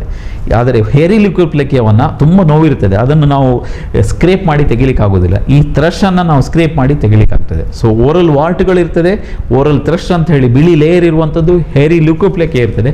ಮತ್ತು ಬಾಯಿನಲ್ಲಿ ಭಾಳಷ್ಟು ಹುಣ್ಣುಗಳು ಬರ್ತದೆ, ಅದು ಕ್ಯಾಂಕರ್ ಸ್ಕೋರ್ಸ್ ಅಂತ ಹೇಳ್ತೇವೆ ನಾವು. ಸಣ್ಣ ಸಣ್ಣ ಸಣ್ಣ ಹುಣ್ಣುಗಳು. ಯಾಕೆಂತ ಹೇಳಿದರೆ ರಕ್ಷಣಾ ವ್ಯವಸ್ಥೆ ಚೆನ್ನಾಗಿಲ್ಲದಿದ್ದಾಗ ಒಂದು ಬಿಳಿ ಸ್ಪಾಟ್ಗಳು, ಅದರ ಸುತ್ತ ಕೆಂಪು ಸ್ಪಾಟ್ಗಳಿರುತ್ತೆ, ಸಣ್ಣ ಸಣ್ಣ ಬಾಯಿನಲ್ಲಿ ಹುಣ್ಣುಗಳು ಕಂಡು ಬರ್ತದೆ. ಇದು ಸಹ ಏಡ್ಸಿನ ಒಂದು ಪೆಥಗ್ನೊಮೊನಿಕ್ ಸೈನ್ ಅಂತ ಹೇಳ್ತೇವೆ. ಈ 4 ಲಕ್ಷಣಗಳಿದ್ದರೆ ಖಂಡಿತವಾಗಿ ಅವರಿಗೆ ಏಡ್ಸ್ ಇರಬಹುದು ಅಂತ ಹೇಳಿ ಸಂಶಯ ನಾವು ಪಟ್ಟು ಬೇಕಾದ ಪರೀಕ್ಷೆಗಳನ್ನು ಮಾಡ್ತೇವೆ. ಮುಂದಿನ ಪರೀಕ್ಷೆಗಳಿಗೆ ಮಾಡಿಸಿಕೊಳ್ಳಿಕ್ಕೆ ನಮಗೆ ಮೊದಲ ಲಕ್ಷಣಗಳು ಕಾಣಿಸಿಕೊಳ್ತವೆ. ಇದರ ಜೊತೆಗೆ ಒಸಡಿನಲ್ಲಿ ಇನ್ಫೆಕ್ಷನ್ ಜಾಸ್ತಿ ಆಗ್ತದೆ. ಪೆರಿಡಾಂಟೈಟಿಸ್, ಗಮ್ ಡಿಸೀಸ್ ಅಂತ ಹೇಳ್ತೇವೆ. ಹಲ್ಲಿನ ಸುತ್ತ ಇರುವಂಥದ್ದು ವಸಡುಗಳು, ಹಲ್ಲಿಗೆ ರಕ್ಷಣೆ ನೀಡುವಂಥದ್ದು ವಸಡು ಸಾಮಾನ್ಯವಾಗಿ ಪಿಂಕ್ ಆಗಿ ಹೆಲ್ದಿಯಾಗಿ ಗಟ್ಟಿಯಾಗಿ ಇರ್ತದೆ. ಅದು ಹಲ್ಲಿಗೆ ಸಪೋರ್ಟ್, ಹಲ್ಲು ಅಲುಗಾಡದ ರೀತಿಯಲ್ಲಿ. ಈ HIV ಇರುವವರಲ್ಲಿ ಏನಾಗ್ತದೆ ಅಂದರೆ ರಕ್ಷಣಾ ವ್ಯವಸ್ಥೆ ಕುಸಿದು ಹೋದಾಗ ಅಲ್ಲಿ ಆ ಜಿಂಜಾವೆಲ್ ಕ್ರೈವಿಸ್ ಅಂತ ಹೇಳ್ತೇವೆ ನಾವು, ಹಲ್ಲು ಮತ್ತು ವಸಡುಗಳ ನಡುವೆ ಇರುವಂಥ ಪಾಕೆಟ್ಗಳಲ್ಲಿ ಮಲ್ಟಿಪ್ಲೈ ಆಗ್ತದೆ ಬ್ಯಾಕ್ಟೀರಿಯಾಗಳು, ಅಲ್ಲಿ ಕೀವು ತುಂಬಿಕೊಳ್ಳುವಂಥದ್ದು, ಮತ್ತು ವಸಡುಗಳು ತುಂಬ ಕೆಂಪಾಗಿ ರೆಡ್ ಆಗಿರ್ತದೆ, ಅಲ್ಲಿ ರಕ್ತ ಬರುವಂಥದ್ದು, ಹಲ್ಲು ಅಲುಗಾಡುವಂಥದ್ದು, ಈ ರೀತಿ ಹಲವಾರು ತೊಂದರೆಗಳು, ಎಲ್ಲ ಹಲ್ಲುಗಳು ಅಲುಗಾಡ್ತದೆ, ಈ ರೀತಿ ತೊಂದರೆಗಳು ಕಂಡು ಬರ್ತದೆ. ಸೊ ಇದನ್ನು ಕಂಡು ಬಂದಾಗ ಡಯಾಬಿಟಿಸ್ ಇಲ್ಲದೆ ಈ ರೀತಿ ಕಂಡು ಬಂದಾಗ ಇವರಿಗೇನು ತೊಂದರೆ ಇದೆ ಅಂತ ಹೇಳುವ ಒಂದು ನಿರ್ಧಾರಕ್ಕೆ ನಾವು ಬರ್ತೇವೆ. ಪ್ರಾಥಮಿಕ ಲಕ್ಷಣಗಳನ್ನು ಅಲ್ಲಿ ನಮಗೆ ಕಂಡುಹಿಡಿಯಲಿಕ್ಕೆ ಆಗ್ತದೆ. ಏಡ್ಸ್ ಇರುವವರ ಬಾಯನ್ನು ನಮಗೆ ನೋಡಿದ ಕೂಡಲೇ ಗುರುತು ಹಿಡಿಯಲಿಕ್ಕೆ ಆಗ್ತದೆ. ಸೊ ಇಂತಹ ಲಕ್ಷಣಗಳಿದ್ದರೆ ಯಾವುದೇ ದಂತ ವೈದ್ಯರು ಅದನ್ನು ನಿಗ್ಲೆಕ್ಟ್ ಮಾಡಬಾರ್ದು, ರೋಗಿಗಳಿಗೆ ತಿಳಿ ಹೇಳಬೇಕು. ಮತ್ತು ಅಂಥವರಿಗೆ ಯಾವುದೇ ಪ್ರೊಸೀಜರ್ ಮಾಡುವಾಗ ಬಹಳಷ್ಟು ಒಂದು ಸಾಮಾಜಿಕ ಹೊಣೆಗಾರಿಕೆ ನಮಗಿದೆ. ಯಾಕೆಂದರೆ ಒಬ್ಬ HIV ಪಾಸಿಟಿವ್ ಇರುವ ರೋಗಿಗಳಿಗೆ ಬಳಸುವಂಥ ಎಲ್ಲ ಉಪಕರಣಗಳನ್ನು ನಾವು ಮತ್ತೊಬ್ಬರಿಗೆ ಬಳಸುವಂತಿಲ್ಲ. ಅವನಿಗೆ ಯಾವುದೇ ಸರ್ಜರಿ ಮಾಡೋದಿದ್ರು ಸಹ, ಯಾವುದೇ ಪ್ರೊಸೀಜರ್ ಮಾಡೋದಿದ್ರು ಅವನಿಗಾಗಿ ವಿಶೇಷವಾದಂಥ ಡಿಸ್ಪೋಸಿಬಲ್ ಐಟಮ್ಸನ್ನೇ ತಗೊಳ್ಬೇಕು. ಅವರಿಗೆ ಬಳಸಿದ ಎಲ್ಲ ಉಪಕರಣಗಳನ್ನು ನಾವು ಡಿಸ್ಪೋಸ್ ಮಾಡ್ತೇವೆ, ಮತ್ತೆ ಅದನ್ನು ಉಪಯೋಗ ಮಾಡುವ ಹಾಗೆ ಇಲ್ಲ. ನೆನಪಿರಲಿ, ನಾವು HIV ಇರುವಂತಹ ರೋಗಿಗಳಿಗೆ ಚಿಕಿತ್ಸೆ ಮಾಡೋದಿಲ್ಲ ಅಂತ ಹೇಳಬಾರ್ದು. ನಾವು ವೈದ್ಯರಾದಮೇಲೆ ನಮಗೆ ಎಲ್ಲರಿಗೂ ಚಿಕಿತ್ಸೆ ನೀಡಬೇಕು. ಅವರು ಹಲ್ಲು ನೋವಿಂದ ಬರ್ಬೋದು ಅಥವಾ ಇನ್ಯಾವುದೇ ತೊಂದರೆಗಳು ಬಂದಿದ್ದರೆ ನಿನಗೆ ಚಿಕಿತ್ಸೆ ಆಗಲ್ಲ, ನೀನು HIV ಪಾಸಿಟಿವ್ ಅಂತ ಹೇಳಿದರೆ ಅದು ತಪ್ಪಾಗ್ತದೆ. ನಾವು ಮಾಡೋದಿಲ್ಲ, ಮಾಡಲೂಬಾರ್ದು. HIV ರೋಗಿಗಳಿಗೆ ನಾವು ಚಿಕಿತ್ಸೆ ನೀಡಲೇಬೇಕಾಗತ್ತೆ. ಅಂಥವರಿಗೆ ಬಳಸಿದ ಉಪಕರಣಗಳನ್ನು ಬೇರೆಯವರಿಗೆ ಬಳಸಬಾರ್ದು. ಬಳಸಿದರೆ ಏನಾಗ್ತದೆ ಅಂತ ಹೇಳಿದರೆ ಆ ಇನ್ಸ್ಟ್ರೂಮೆಂಟ್ ಮುಖಾಂತರ ಅವನಿಂದ ಇನ್ನೊಬ್ಬರಿಗೆ ಸ್ಪ್ರೆಡ್ ಆಗುವ ಸಾಧ್ಯತೆ ಇದೆ. ಡಾಕ್ಟರ್ಗಳಿಗೂ ಸಹ ರಕ್ತದ ಮುಖಾಂತರ ಹರಡುವ ಸಾಧ್ಯತೆಗಳಿದೆ. ಅವನಿಗೆ ಇಂಜೆಕ್ಷನ್ ಕೊಡುವಾಗ ಆ ಸೂಜಿಯಲ್ಲಿ ಆದರೂ ನಮ್ಮ ದೇಹಕ್ಕೆ ನಾವು ಚುಚ್ಚಿಕೊಂಡ್ರೆ ಆಕಸ್ಮಿಕವಾಗಿ ನಮಗೂ ಸಹ ಏಡ್ಸ್ ಬರುವ ಸಾಧ್ಯತೆಗಳು ಇದೆ. ಸೊ ಈ ಎಲ್ಲ ವಿಚಾರಗಳನ್ನು ಗಮನದಲ್ಲಿಟ್ಟುಕೊಂಡು ನಮಗೊಂದು ವಿಶೇಷವಾದಂಥ ಸಾಮಾಜಿಕ ಹೊಣೆಗಾರಿಕೆಯನ್ನು ನಾವು ನಿಭಾಯಿಸಿದಲ್ಲಿ ಖಂಡಿತವಾಗಿ ಸಹ ಏಡ್ಸ್ ರೋಗ ಹರಡದಂತೆ ತಡೆಗಟ್ಟಬಹುದು ಮತ್ತು ಏಡ್ಸ್ ರೋಗಿಗಳನ್ನು ಆರಂಭಿಕ ಹಂತದಲ್ಲಿ ಗುರುತಿಸ್ಬೋದು ಅಂತ ಹೇಳಲಿಕ್ಕೆ ನಾನು ಇಷ್ಟಪಡ್ತೇನೆ. ಬಹಳ ಕ್ಲಿಷ್ಟಕರವಾದಂತಹ ವಿಷಯ ಇದು. ಯಾಕೆಂತ ಹೇಳಿದರೆ ಒಬ್ಬ ಗೊತ್ತಿಲ್ಲದೆ ಒಂದು ವೇಳೆ ಏಡ್ಸ್ ಇದ್ದು ಅವರಿಗೆ ಅದರ ಬಗ್ಗೆ ಗೊತ್ತಿಲ್ಲದೆ ಬಂದರೆ ಆ ಉಪಕರಣವನ್ನು ನೀವು ಇನ್ನೊಬ್ಬರಿಗೆ ಬಳಸಿದರೆ ಬಹಳ ತೊಂದರೆಗಳು. ಹೌದು, ಏನಾಗ್ತದೆ ಅಂತ ಹೇಳಿದರೆ ಏಡ್ಸ್ ಇದ್ದರೆ ನಮಗೆ ನೋಡಿದಾಗ ಗೊತ್ತಾಗ್ತದೆ. ಅವರು ಹೇಳುವುದಿಲ್ಲ ಒಂದು, ಆದರೆ ನಮಗೆ ನೋಡಿದಾಗ ಗೊತ್ತಾಗ್ತದೆ. ಅವರಿಗೂ ಗೊತ್ತಿಲ್ಲದೆ ಇದ್ದರೆ ಅದೇ ಪ್ರಾಬ್ಲಮ್ ಆಗೋದು. ಈಗ ಏಡ್ಸ್ ಇದ್ದಾಗ ನಾವು ನೋಡಿದಾಗ ನಮಗೆ ಗೊತ್ತಾಗ್ತದೆ, ಆದರೆ HIV ಪಾಸಿಟಿವ್ ಇದ್ದರೆ, ನಾನು ಈಗ ತಾನೇ ಹೇಳಿದೆ, HIV ಸೋಂಕು ತಗುಲಿದ ನಂತರ ಅವನು 5 ವರ್ಷ 10 ವರ್ಷ 20 ವರ್ಷ ಆರೋಗ್ಯವಾಗಿರ್ಬೋದು. ಅಂಥವನು ಬಂದು ಅವನಿಗೆ ಗೊತ್ತಿರೋದಿಲ್ಲ, ನನಗೆ ಇಲ್ಲ ಅಂತ ಹೇಳಲಿಕ್ಕೆ ಇಲ್ಲ ಅಂತಲೇ ಅವನು ಅಂದ್ಕೊಂಡಿರ್ತಾನೆ. ಯಾವುದೇ ಕಾರಣ ಇಲ್ಲದೆ ಟೆಸ್ಟ್ ಮಾಡೋದಿಲ್ಲ ಅಲ್ಲ. ಹೌದು, ಯಾವುದೇ ತೊಂದರೆ ಇಲ್ಲದಾಗ ಯಾಕೆ ಟೆಸ್ಟ್ ಮಾಡಿ? ಅಂತಹ ಸಂದರ್ಭಗಳಲ್ಲಿ ನಮಗೂ ಸಹ ಬಹಳ ಕಷ್ಟ ಆಗ್ತದೆ. ಯಾಕೆಂದರೆ ಅವನಿಗೆ ಬಳಸಿದ ಉಪಕರಣವನ್ನು ಅವನು ಇಲ್ಲ ಅಂತ ಹೇಳಿದರೆ ನಾವು ಇಲ್ಲ ಅಂತ ಅಂದ್ಕೊಳ್ತೇವೆ, ಅದನ್ನು ಇನ್ನೊಬ್ಬರಿಗೆ ಬಳಸಿದರೆ ಹರಡುವ ಸಾಧ್ಯತೆಗಳು ಇದೆ. ಸೊ ಇಲ್ಲಿ ನಾವೇನು ಮಾಡಬೇಕಾಗ್ತದೆ ಅಂದರೆ ಪ್ರತಿಯೊಂದು ರೋಗಿಗೂ ಈಗಿನ ಕಾಲಘಟ್ಟದಲ್ಲಿ ಏಡ್ಸ್ ಇದೆ ಅಂತ ತಿಳ್ಕೊಂಡು ನಾವು ಅದನ್ನು ಕಂಪ್ಲೀಟ್ ಸ್ಟರ್ಲೈಸ್ ಮಾಡಿ ಯೂಸ್ ಮಾಡುವಂಥ ಒಂದು ಪರಿಸ್ಥಿತಿ ಬಂದೊದಗಿದೆ. ಯಾಕೆಂದರೆ ಹಿಂದಿನ ಕಾಲದಲ್ಲಿ ಇಂಥ ರೋಗನೇ ಇರಲಿಲ್ಲ. ಈಗ ಹೊಸ ರೋಗಗಳು ಬಂದಾಗ ಒಬ್ಬರಿಂದ ಇನ್ನೊಬ್ಬ ರೋಗಿಗಳಿಗೆ ಹರಡುತ್ತದೆ. ಇನ್ನು ಕೆಲವೊಮ್ಮೆ ಏನು ಮಾಡ್ತಾರೆ ಅಂದರೆ ರೋಗಿಗಳು ಅವರಿಗೆ HIV ಪಾಸಿಟಿವ್ ಇದೆ ಅವರು ಹೇಳೋದಿಲ್ಲ. ಇದನ್ನು ಸಹ ರೋಗಿಗಳು ಗಮನಿಸಬೇಕು. ಅವರು ಚಿಕಿತ್ಸೆಗೆ ಬಂದಾಗ ಅದನ್ನು ಹೇಳಬೇಕು. ನಮಗೆ ಹೇಗೆ ಸಾಮಾಜಿಕ ಹೊಣೆಗಾರಿಕೆ ಇದೆಯೋ ಅವರು ಸಹ ಹೇಳಬೇಕು. ಹೇಳಲಿಲ್ಲ ಅಂದರೆ ಅದು ತಪ್ಪಾಗ್ತದೆ. ಅವರಿಂದ ಇನ್ನೊಬ್ಬರಿಗೆ ನಾವು ಅವರಿಗೆ ಚಿಕಿತ್ಸೆ ಮಾಡ್ತೇವೆ, ನಮಗೆ ಹೇಳುವುದಿಲ್ಲ, ನಮ್ಮಿಂದ ಅದರ ಇನ್ಸ್ಟ್ರೂಮೆಂಟ್ ಮುಖಾಂತರ ಇನ್ನೊಬ್ಬರಿಗೆ ಹರಡುವ ಸಾಧ್ಯತೆಗಳಿದೆ. ಅಪಾಯಕಾರಿಯಾದಂತಹ ಒಂದು ಪ್ರವೃತ್ತಿ ಅದು. ಹೇಳದೆ ಹೋದರೆ ನಮ್ಮಿಂದಾಗಿ ಇನ್ನೊಬ್ಬರಿಗೆ ತೊಂದರೆ ಕೊಡುವಂತಹ ಸಂದಿಗ್ಧ ಪರಿಸ್ಥಿತಿ. ಹೌದೌದು. ಈ ರೀತಿ ಎಲ್ಲ ತೊಂದರೆಗಳಿರುವಾಗ ಅದನ್ನೆಲ್ಲ ನಿಭಾಯಿಸಿಕೊಂಡು ವೈದ್ಯರು ನಮ್ಮ ಹೊಣೆಗಾರಿಕೆಯನ್ನು ನಾವು ನಿಭಾಯಿಸ್ತೇವೆ, ರೋಗಿಗಳು ಸಹ ಅವರ ಹೊಣೆಗಾರಿಕೆಯನ್ನು ನಿಭಾಯಿಸಿದರೆ ಒಂದು ಆರೋಗ್ಯಕರ ಸಮಾಜವನ್ನು ನಾವು ಸೃಷ್ಟಿಸ್ಬೋದು ಅಂತ ಹೇಳಿ ಇಚ್ಛೆ ಪಡ್ತೇವೆ. ಎಲ್ಲರಿಗೂ ಒಂದು ಹೊಣೆಗಾರಿಕೆ ಇದೆ. ಹಾಗಾಗಿ ಜಾಗೃತಿ ಮಾಹಿತಿ ಕಾರ್ಯಕ್ರಮ ನಾವು ಮಾಡ್ತಾ ಇದ್ದೇವೆ. ಯಾಕೆಂದರೆ ಈ ಮಾಹಿತಿಯ ಮುಖಾಂತರವಾದರೂ ಅವರು ಈ ವಿಷಯವನ್ನು ಖಂಡಿತವಾಗಿ ತಿಳ್ಕೊಳ್ಬೇಕಂತ ಹೇಳಿಕೊಳ್ತಾ, ಈಗ ಇಂತಹ ರೋಗಗಳು ಬಂದರೆ ಇದಕ್ಕೆ ಚಿಕಿತ್ಸೆ ಹೇಗೆ? ನೋಡಿ, ಕೆಲವೊಂದು ರೋಗಗಳನ್ನು ನಾವು ಚಿಕಿತ್ಸೆಯ ಮುಖಾಂತರ ಕ್ಯೂರ್ ಮಾಡಲಿಕ್ಕೆ ಆಗೋದಿಲ್ಲ. ಕೆಲವೊಂದು ರೋಗಗಳನ್ನು ನಿಯಂತ್ರಿಸುವುದು ಅಂತ ಹೇಳ್ತೇವೆ. ಕೆಲವೊಂದು ರೋಗಗಳಿಗೆ ಚಿಕಿತ್ಸೆಯೇ ಇರುವುದಿಲ್ಲ. ಇಂತಹ ರೋಗಗಳಲ್ಲಿ ನಮ್ಮ ಏಡ್ಸ್ ಇರುವಂಥದ್ದು HIV ರೋಗಗಳಿಗೆ ಅದು ಬಂದ ಮೇಲೆ ನಾವು ಅವರಿಗೆ ವಿಶೇಷವಾದಂತಹ ಒಂದು ಜೀವನ ಶೈಲಿ ಮಾರ್ಪಾಡು ಇರುವಂಥದ್ದು ಅಥವಾ ಔಷಧಿಗಳನ್ನು ಕೊಡುವಂಥದ್ದು ಅಥವಾ ಪೌಷ್ಟಿಕವಾದಂತಹ ಆಹಾರವನ್ನು ಕೊಟ್ಟು ಅವರಿಗೆ ಮನೋಸ್ಥೈರ್ಯವನ್ನು ಕೊಟ್ಟು ನಿರಂತರವಾಗಿ ಆಪ್ತ ಸಮಾಲೋಚನೆ ಮಾಡಿ ಅವರಿಗೆ ಮಾನಸಿಕವಾದ ಸ್ಥೈರ್ಯವನ್ನು ನೀಡಿ ಅವರನ್ನು ನಾವು ಯಾವುದೇ ರೀತಿ ದೇಹದ ರಕ್ಷಣಾ ವ್ಯವಸ್ಥೆ ಕುಸಿದು ಹೋಗದ ರೀತಿಯಲ್ಲಿ ನಾವು ಅವರನ್ನು ಮಾಡಿಕೊಂಡ್ರೆ ಅವರ ರೋಗವನ್ನು ನಿಯಂತ್ರಿಸ್ಬೋದು. ಒಮ್ಮೆ ಏಡ್ಸ್ ಬಂದ ಮೇಲೆ HIV ಪಾಸಿಟಿವ್ ಆದಮೇಲೆ ಅದನ್ನು ಯಾವುದೇ ಮದ್ದಿನಿಂದ HIV ನೆಗೆಟಿವ್ ಮಾಡಲಿಕ್ಕೆ ಸಾಧ್ಯ ಇಲ್ಲ, ತಡೆಗಟ್ಟಲಿಕ್ಕೆ ಸಾಧ್ಯವೇ ಇಲ್ಲ, ಖಂಡಿತವಾಗಿ ಸಾಧ್ಯ ಇಲ್ಲ. ಒಮ್ಮೆ HIV ಪಾಸಿಟಿವ್ ಆದಮೇಲೆ ಅವನು ಲೈಫ್ ಲಾಂಗ್ ಆಗಿ HIV ಪಾಸಿಟಿವ್, ಅದನ್ನೊಂದು ಔಷಧಿ ಕೊಟ್ಟು ನೀವು ಅದನ್ನು ಕ್ಯೂರ್ ಮಾಡಲಿಕ್ಕೆ ಕಿಲ್ ಮಾಡಲಿಕ್ಕೆ ಸಾಧ್ಯ ಇಲ್ಲ. ಗುಣ ಆಯಿತು, ಇನ್ನು ನಿನಗೆ ಔಷಧಿ ಬೇಕು ಅಂತ ಹೇಳಲಿಕ್ಕೆ ಬೇಡ ಅಂತ ಹೇಳಲಿಕ್ಕೆ ಆಗುದಿಲ್ಲ, ಸಾಧ್ಯವಿಲ್ಲ. ಇದು ಜ್ವರ ಬಂದಾಗ ನಾವು ಔಷಧಿ ಕೊಟ್ಟು ನಾವು ಕಡಿಮೆ ಆಯಿತು ಅಂತ ನಿನಗೆ ಕ್ಯೂರ್ ಆಯಿತು ಅಂತ ಹೇಳಿದಾಗೆ, ಮಲೇರಿಯಾ ಬಂದರೆ ಚಿಕಿತ್ಸೆ ಇದೆ, ಅದಕ್ಕೆ ಔಷಧಿ ಕೊಟ್ಟು ಮಲೇರಿಯಾವನ್ನು ಕಂಪ್ಲೀಟ್ ಆಗಿ ಕ್ಯೂರ್ ಮಾಡ್ಬೋದು. ಟ್ಯೂಬರ್ಕ್ಲೋಸಿಸ್ ಇದ್ದರೆ ಅದಕ್ಕೂ ಚಿಕಿತ್ಸೆ ಇದೆ. ಆದರೆ HIV ಪಾಸಿಟಿವ್ ಬಂದಮೇಲೆ ಲೈಫ್ ಲಾಂಗ್ ಅವನು HIV ಪಾಸಿಟಿವ್ ಇರ್ತದೆ. ಅಂಥವರಿಗೆ ಆಂಟಿ ರಿಟ್ರೋವೈರಲ್ ಥೆರಪಿ ಅಂತ ಹೇಳಿ ಇರ್ತದೆ. ಅಂದರೆ ಈ ವೈರಾಣುವಿನ ಸಂಖ್ಯೆಯನ್ನು ವೃದ್ಧಿಸಿದಂತೆ ಕಡಿಮೆ ಮಾಡಲಿಕ್ಕೆ ನಾವು ಅದಕ್ಕೆ ಒಂದು ಔಷಧಿ ಕೊಡ್ತೇವೆ. ಆ ಔಷಧಿ ಕೊಟ್ಟು ಅವರ ವೈರಾಣುಗಳ ಸಂಖ್ಯೆಯನ್ನು ನಿಯಂತ್ರಣದಲ್ಲಿ ಇರಿಸಿ ಆ್ಯಂಟಿ ರಿಟ್ರೋವೈರಲ್ ಥೆರಪಿ ಮಾಡಿ ಅವರ CD4 ಕೌಂಟನ್ನು ಹೆಚ್ಚಿರುವ ರೀತಿಯಲ್ಲಿ. ಯಾವಾಗ ಪ್ರಾಬ್ಲಮ್ ಶುರುವಾಗ್ತದೆ ಅಂದರೆ ಈ CD4 ಕೌಂಟು, ಈ HIV ವೈರಸ್ ಬಿಳಿ ರಕ್ತ ಕಣಗಳ ಮೇಲೆ ಅಟ್ಯಾಕ್ ಮಾಡಿ ಆ CD4 ಕೌಂಟನ್ನು ಕಡಿಮೆ ಮಾಡಿದಾಗ ಬಹಳಷ್ಟು ತೊಂದರೆಗಳು ಕಾಣಿಸ್ಕೊಳ್ತದೆ. ನಾವು ಆ್ಯಂಟಿ ರಿಟ್ರೋವೈರಲ್ ಥೆರಪಿ ಕೊಟ್ಟು ಅವರ CD4 ಕೌಂಟ್ ಕಡಿಮೆಯಾಗದ ರೀತಿಯಲ್ಲಿ ನೋಡಿಕೊಂಡ್ರೆ, ಅದರ ಜೊತೆಗೆ ನಾವು ಈಗ ತಾನೇ ಹೇಳಿದೆ, ನಮಗೆ ನಿರಂತರವಾದಂತಹ ಫಾಲೋ ಅಪ್ ಇರಬೇಕು ವೈದ್ಯರ ಜೊತೆ, ಆಪ್ತ ಸಮಾಲೋಚನೆ, ಹೆತ್ತವರು, ಅಣ್ಣ ತಮ್ಮಂದಿರು, ಅಕ್ಕ ತಂಗಿಯರು, ವೈದ್ಯರು ಅವರಿಗೊಂದು ಮಾನಸಿಕವಾದ ಧೈರ್ಯ ಹೇಳಬೇಕು. ನೋಡಪ್ಪ ನಿನಗೇನು ಆಗಿಲ್ಲ, ನಾವೆಲ್ಲ ನಿಮ್ಮ ಜೊತೆ ಇದ್ದೇವೆ ಅಂತ ಹೇಳೋ ಒಂದು ಹೇಳಿ ಮಾಡಿ ತೋರಿಸಬೇಕು ಒಂದು. ಮತ್ತು ಪೌಷ್ಟಿಕವಾದ ಆಹಾರಗಳನ್ನು, ಅವರಿಗೆ ತಿನ್ನುವ ಆಹಾರವನ್ನು ವೆರಿ ಚೂಸಿಯಾಗಿ ಇರಬೇಕು. ಯಾಕೆಂತ ಹೇಳಿದರೆ ಬಹಳ ಸಿಲೆಕ್ಟಿವ್ ಆಗಿ ಕೊಡಬೇಕಾಗತ್ತೆ. ಅವರಿಗೆ ಅಪೌಷ್ಟಿಕತೆ ಆಗಬಾರ್ದು. ಯಾಕೆಂದರೆ ಅವರಿಗೆ ಪದೇ ಪದೇ ಭೇದಿಯಾಗುವಂಥದ್ದು ಹಲವಾರು ತೊಂದರೆಗಳಿರ್ತದೆ.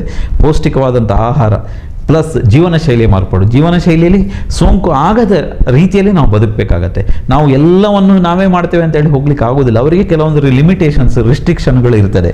ಅದನ್ನು ಮಾಡಿಕೊಂಡು ಜೀವನ ಶೈಲಿ ಮಾರ್ಪಾಡು ಮಾಡಿ ಸೈಕಾಲಜಿಕಲ್ ಕೌನ್ಸಿಲಿಂಗ್, ಅಂಥವರಿಗೆ HIV ಪಾಸಿಟಿವ್ ಇರೋರಿಗೆ ಸೆಪರೇಟ್ ಆದಂಥ ಒಂದು ಸೈಕಿಯಾಟ್ರಿಸ್ಟ್ ಹತ್ರ ಹೋಗಿ ಕೌನ್ಸಿಲಿಂಗ್ ಮಾಡಬೇಕಾಗೋದು. ಮತ್ತು ಒಬ್ಬೊಬ್ಬ ರೋಗಿಗೆ HIV ಪಾಸಿಟಿವ್ ಇದ್ದರೆ ನಾವು ಇದೆ ಅಂತೇಳಿ ಎಲ್ಲರಿಗೂ ಹೇಳೋಕ್ಕಾಗಲ್ಲ, ಅದನ್ನು ಕಾನ್ಫಿಡೆನ್ಷಿಯಲ್ ಆಗಿ ಇಟ್ಕೊಳ್ಬೇಕಾಗತ್ತೆ. ಯಾಕೆ ಅಂತ ಹೇಳಿದರೆ ಅವನಿಗೆ HIV ಪಾಸಿಟಿವ್ ಇದೆ ಅಂತೇಳಿ ಗೊತ್ತಾದರೆ ಮತ್ತೆ ಸಮಾಜವನ್ನು ಬಹಳ ಕೀಳಾಗಿ ಕಾಣ್ತದೆ. ಆ ರೀತಿ ಆಗಬಾರ್ದು.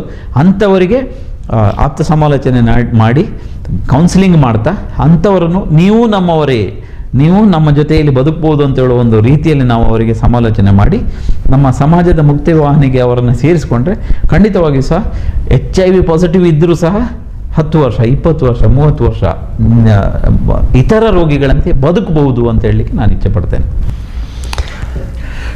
HIV ಇದ್ದವರ ಬಗ್ಗೆ ನಾವು ಅವರಿಗೆ ಮನಸ್ಥೈರ್ಯ ತುಂಬ ಕೆಲಸ ಆಗಬೇಕು. ಅವರನ್ನು ನಮ್ಮೊಟ್ಟಿಗೆ ನಮ್ಮ ರೀತಿಯಲ್ಲಿ ಅವರು ಬದುಕಬಹುದು ಎನ್ನುವುದನ್ನು ನಾವು ಅವರಿಗೆ ಮನವರಿಕೆ ಮಾಡಿಕೊಡಬೇಕು. ಅದೇ ರೀತಿಯಲ್ಲಿ ಅವರಿಗೆ ಇದೆ ಎನ್ನುವುದನ್ನು ನಾವು ಇನ್ನೊಬ್ಬರಿಗೆ ಹೇಳುವ ಹಾಗಿಲ್ಲ. ಯಾಕೆಂತ ಹೇಳಿದರೆ ಅದರಿಂದಾಗಿ ಅವರಿಗೆ ತೊಂದರೆಗಳಾಗುವಂತಹ ಲಕ್ಷಣ. ಕೊನೆಯದಾಗಿ ಈಗ ಒಂದು ವಿಶ್ವ ಜಾಗೃತಿಯ ಒಂದು ದಿನ, ಇವತ್ತು ಏಡ್ಸ್ ಜಾಗೃತಿಯ ದಿನವನ್ನು ಏನು ನಾವು ಸಂದೇಶ ಕೊಡ್ಬೋದು? ನೀವು ನಾನು ಹೇಳೋದಿಷ್ಟೇ, ನಾವೆಲ್ಲ ವಸುದೈವ ಕುಟುಂಬಕಂ ಅಂತೇಳಿ ಬದುಕುವಂಥದ್ದು. ವಿಶ್ವದ ಎಲ್ಲರೂ ನಾವೆಲ್ಲರೂ ಅಣ್ಣ ತಮ್ಮ, ನಾವೆಲ್ಲರೂ ಒಂದೇ ಕುಟುಂಬ ಅಂತ ಹೇಳಿ. ಹಾಗಿರುವಾಗ ಯಾರೋ ಒಬ್ಬರಿಗೆ HIV ಪಾಸಿಟಿವ್ ಅಂತ ಹೇಳಿ ನಾವು ಅವರನ್ನು ಸಮಾಜದ ಮುಖ್ಯವಾಹಿನಿಯಿಂದ ಹೊರಗಿಟ್ಕೊಂಡು ಅವರನ್ನು ಮುಟ್ಟುವುದಿಲ್ಲ, ಅವರನ್ನು ಮಾತಾಡೋದಿಲ್ಲ, ಅವರನ್ನು ಹಗ್ ಮಾಡೋದಿಲ್ಲ, ಅವರನ್ನು ಬೇರೆ ರೀತಿಯಲ್ಲಿ ಅಸ್ಪೃಶ್ಯರಂತೆ ನೋಡಿದರೆ ಬಹುಶಃ ಅದರಷ್ಟು ದೊಡ್ಡ ತಪ್ಪು ಯಾವುದೂ ಇಲ್ಲ. ರೋಗ ಬರ್ತದೆ ಹೋಗ್ತದೆ. ಇಂತಹ ಸಂದರ್ಭಗಳಲ್ಲಿ ನಾವು ಅವರಿಗೆ ಹೆಚ್ಚಿನ ಸಾಂತ್ವನಗಳನ್ನು ನುಡಿಯನ್ನು ನೀಡಬೇಕು, ಅವರಿಗೆ ಮಾನಸಿಕ ಸ್ಥೈರ್ಯವನ್ನು ನೀಡಬೇಕು, ಅವರ ಮೇಲೆ ವಿಶೇಷವಾದ ಕಾಳಜಿ ಇಡಬೇಕು. ನೀವು ನಮ್ಮವರೇ ಅಂತ ಹೇಳೋ ಒಂದು ಭಾವನೆ ಬೇರೋ ರೀತಿಯಲ್ಲಿ ನೀವು ಸಮಾಜದ ಮುಖ್ಯವಾಹಿನಿಯಿಂದ ಹೊರಗಿದ್ದೀರಿ ಅಂಥೇಳಿ ಅವರು ಯೂಸ್ ಮಾಡಿದ ತಟ್ಟೆ ಬಳಸುವಂಗಿಲ್ಲ, ಅವರು ಯೂಸ್ ಮಾಡಿದ ಬಟ್ಟೆ ಯೂಸ್ ಮಾಡೋಂಗಿಲ್ಲ, ಅವರನ್ನು ದೂರ ಇಡುವಂಥದ್ದು, ಈ ರೀತಿಯೆಲ್ಲ ಮಾಡಿದರೆ ಸಮಸ್ಯೆ ಮತ್ತಷ್ಟು ಬಿಗಡಾಯಿಸ್ತದೆ. ಸೊ ನಾವು ಇಂತಹ ದಿನಗಳಲ್ಲಿ ಜನರಲ್ಲಿ ಇದರ ಬಗ್ಗೆ ತಪ್ಪು ಕಲ್ಪನೆಗಳನ್ನು ಹೋಗಲಾಡಿಸಿ ನಾವೆಲ್ಲರೂ ಒಂದೇ ಅಂತ ಹೇಳುವ ಒಂದು ಸಂದೇಶವನ್ನು ಸಮಾಜಕ್ಕೆ ತಲುಪಿಸಿದರೆ ಅಂತಹ ರೋಗಿಗಳಿಗೆ ವಿಶೇಷವಾದಂಥ ಒಂದು ಪ್ರೀತಿ, ಸ್ಥೈರ್ಯ, ಧೈರ್ಯ ನೀಡಿ ಖಂಡಿತವಾಗಿ ಸಹ ಒಂದು ಸುಂದರವಾದಂಥ ಸಮಾಜವನ್ನು ನಿರ್ಮಿಸ್ಬೋದು. HIV ರೋಗಿಗಳನ್ನು ಕಡೆಗಣಿಸಬೇಡಿ, ಅವರ ಮೇಲೆ ಇನ್ನಷ್ಟು ಪ್ರೀತಿ ಮಾಡಿ ಎಲ್ಲರೂ ಒಂದು ಅಣ್ಣ ತಮ್ಮಂದಿರಂತೆ ನಾವು ಬದುಕೋಣ. ಆ ಮೂಲಕ ಒಂದು ಸುಂದರವಾದ ರಾಮರಾಜ್ಯದ ಕನಸನ್ನು ನನಸಾಗಿಸೋಣ ಅಂತ ಹೇಳಕ್ಕೆ ಇಚ್ಛೆ ಪಡ್ತೇನೆ. ಆತ್ಮೀಯ ವೀಕ್ಷಕ ಬಾಂಧವರೇ, ಯಾರಿಗಾದರೂ ಸಹ ಯಾರಿಗೂ ತಾವು ರೋಗ ಬರಬೇಕು ಅಂತ ಹೇಳಿಕೊಂಡು ಯಾರೂ ಬರೆಸಿಕೊಳ್ಳುವುದಿಲ್ಲ. ತಿಳಿದೋ ತಿಳಿಯದೆಯೋ ಅವರ ಜೀವಮಾನದಲ್ಲಿ ಏನಾದರೂ ಒಂದು ರೀತಿಯಲ್ಲಿ ಆ ಅಘಟಿತ ಘಟನೆಗಳ ಮೂಲಕವಾಗಿ ರೋಗ ಬರಬಹುದು. ರೋಗ ಬಂದ ಮಾತ್ರಕ್ಕೆ ಅವರು ನಿರ್ಲಕ್ಷ್ಯ ಮಾಡುವುದು, ಅವರ ಬಗ್ಗೆ ಕೀಳರಿಮೆ ತಾಳುವುದು ಇಂತಹದ್ದನ್ನು ಮಾಡದೆ ವಿಶೇಷವಾಗಿ HIV ರೋಗಿಗಳ ಬಗ್ಗೆ, ಏಡ್ಸ್ ರೋಗಿಗಳ ಬಗ್ಗೆ ಮಾನವೀಯ ಮೌಲ್ಯಗಳನ್ನು ನಾವು ಅವರೊಟ್ಟಿಗೆ ಇಟ್ಟುಕೊಂಡು ಅವರನ್ನು ಕೂಡ ನಮ್ಮ ರೀತಿಯಲ್ಲಿ ಅವರು ಬದುಕಬಹುದು ಎನ್ನುವುದನ್ನು ಮನವರಿಕೆ ಮಾಡಿಕೊಳ್ಳುವ ಮೂಲಕವಾಗಿ ಏಡ್ಸ್ ರೋಗಗಳಿಂದ ಈ ಒಂದು ಗುಣಲಕ್ಷಣಗಳನ್ನು ತಿಳ್ಕೊಂಡು ನಾವು ಜಾಗೃತರಾಗಿರಬೇಕು. ಸಮಾಜಕ್ಕೂ ಈ ಜಾಗೃತಿಯ ಸಂದೇಶ ಸಿಗಬೇಕು. ಅಸುರಕ್ಷತೆಯ ರೀತಿಯಲ್ಲಿ ಯಾವುದೇ ರೀತಿಯ ವ್ಯವಹಾರವನ್ನು ನಾವು ಮಾಡದೆ ನಮ್ಮನ್ನು ನಾವು ರಕ್ಷಿಸಿಕೊಳ್ಳುವ, ಅಕಸ್ಮಾತ್ ಇಂತಹ ರೋಗಿಗಳು ನಮಗೆ ಕಂಡ್ರೆ ಅವರ ಬಗ್ಗೆ ಒಳ್ಳೆಯ ರೀತಿಯಲ್ಲಿ ಸಂಬಂಧಗಳನ್ನು ಬೆಳೆಸಿಕೊಳ್ಳೋಣ, ಅವರಿಗೆ ಒಂದು ಬದುಕನ್ನು ಕೊಡುವ ಅಂತ ಹೇಳಿಕೊಳ್ಳುತ್ತಾ ವಿಶ್ವ ಏಡ್ಸ್ ಜಾಗೃತಿಯ ಈ ಒಂದು ದಿನಾಚರಣೆಯಲ್ಲಿ ಒಂದು ಒಳ್ಳೆಯ ಮಾಹಿತಿಯನ್ನು ನಮ್ಮ ಡಾಕ್ಟರ್ ಮುರಳಿ ಮೋಹನ್ ಚೂಂತಾರ್ರವರು ವೀಕ್ಷಕ ಬಂಧುಗಳಿಗೆ ಹಂಚಿಕೊಂಡಿದ್ದಾರೆ. ಇದರ ಉಪಯೋಗ ಎಲ್ಲರಿಗೂ ಆಗಲಿ ಅಂತ ಹೇಳಿಕೊಳ್ಳುತ್ತಾ ಈ ಕಾರ್ಯಕ್ರಮದಲ್ಲಿ ನಮ್ಮೊಂದಿಗೆ ಪಾಲ್ಗೊಂಡು ಮಾಹಿತಿಯನ್ನು ಹಂಚಿಕೊಂಡಂತಹ ಡಾಕ್ಟರ್ ಮುರಳಿ ಮೋಹನ್ ಚೂಂತಾರ್ರವರಿಗೆ ಹೊಸಕೊರಲ್ ಬಳಗದ ಎಲ್ಲ ವೀಕ್ಷಕ ಬಂಧುಗಳ ಪರವಾಗಿ ವಂದನೆಗಳನ್ನು ಸಲ್ಲಿಸ್ತಾ ಇದ್ದೇವೆ. ವಂದನೆಗಳು ಡಾಕ್ಟ್ರೆ. ಧನ್ಯವಾದ.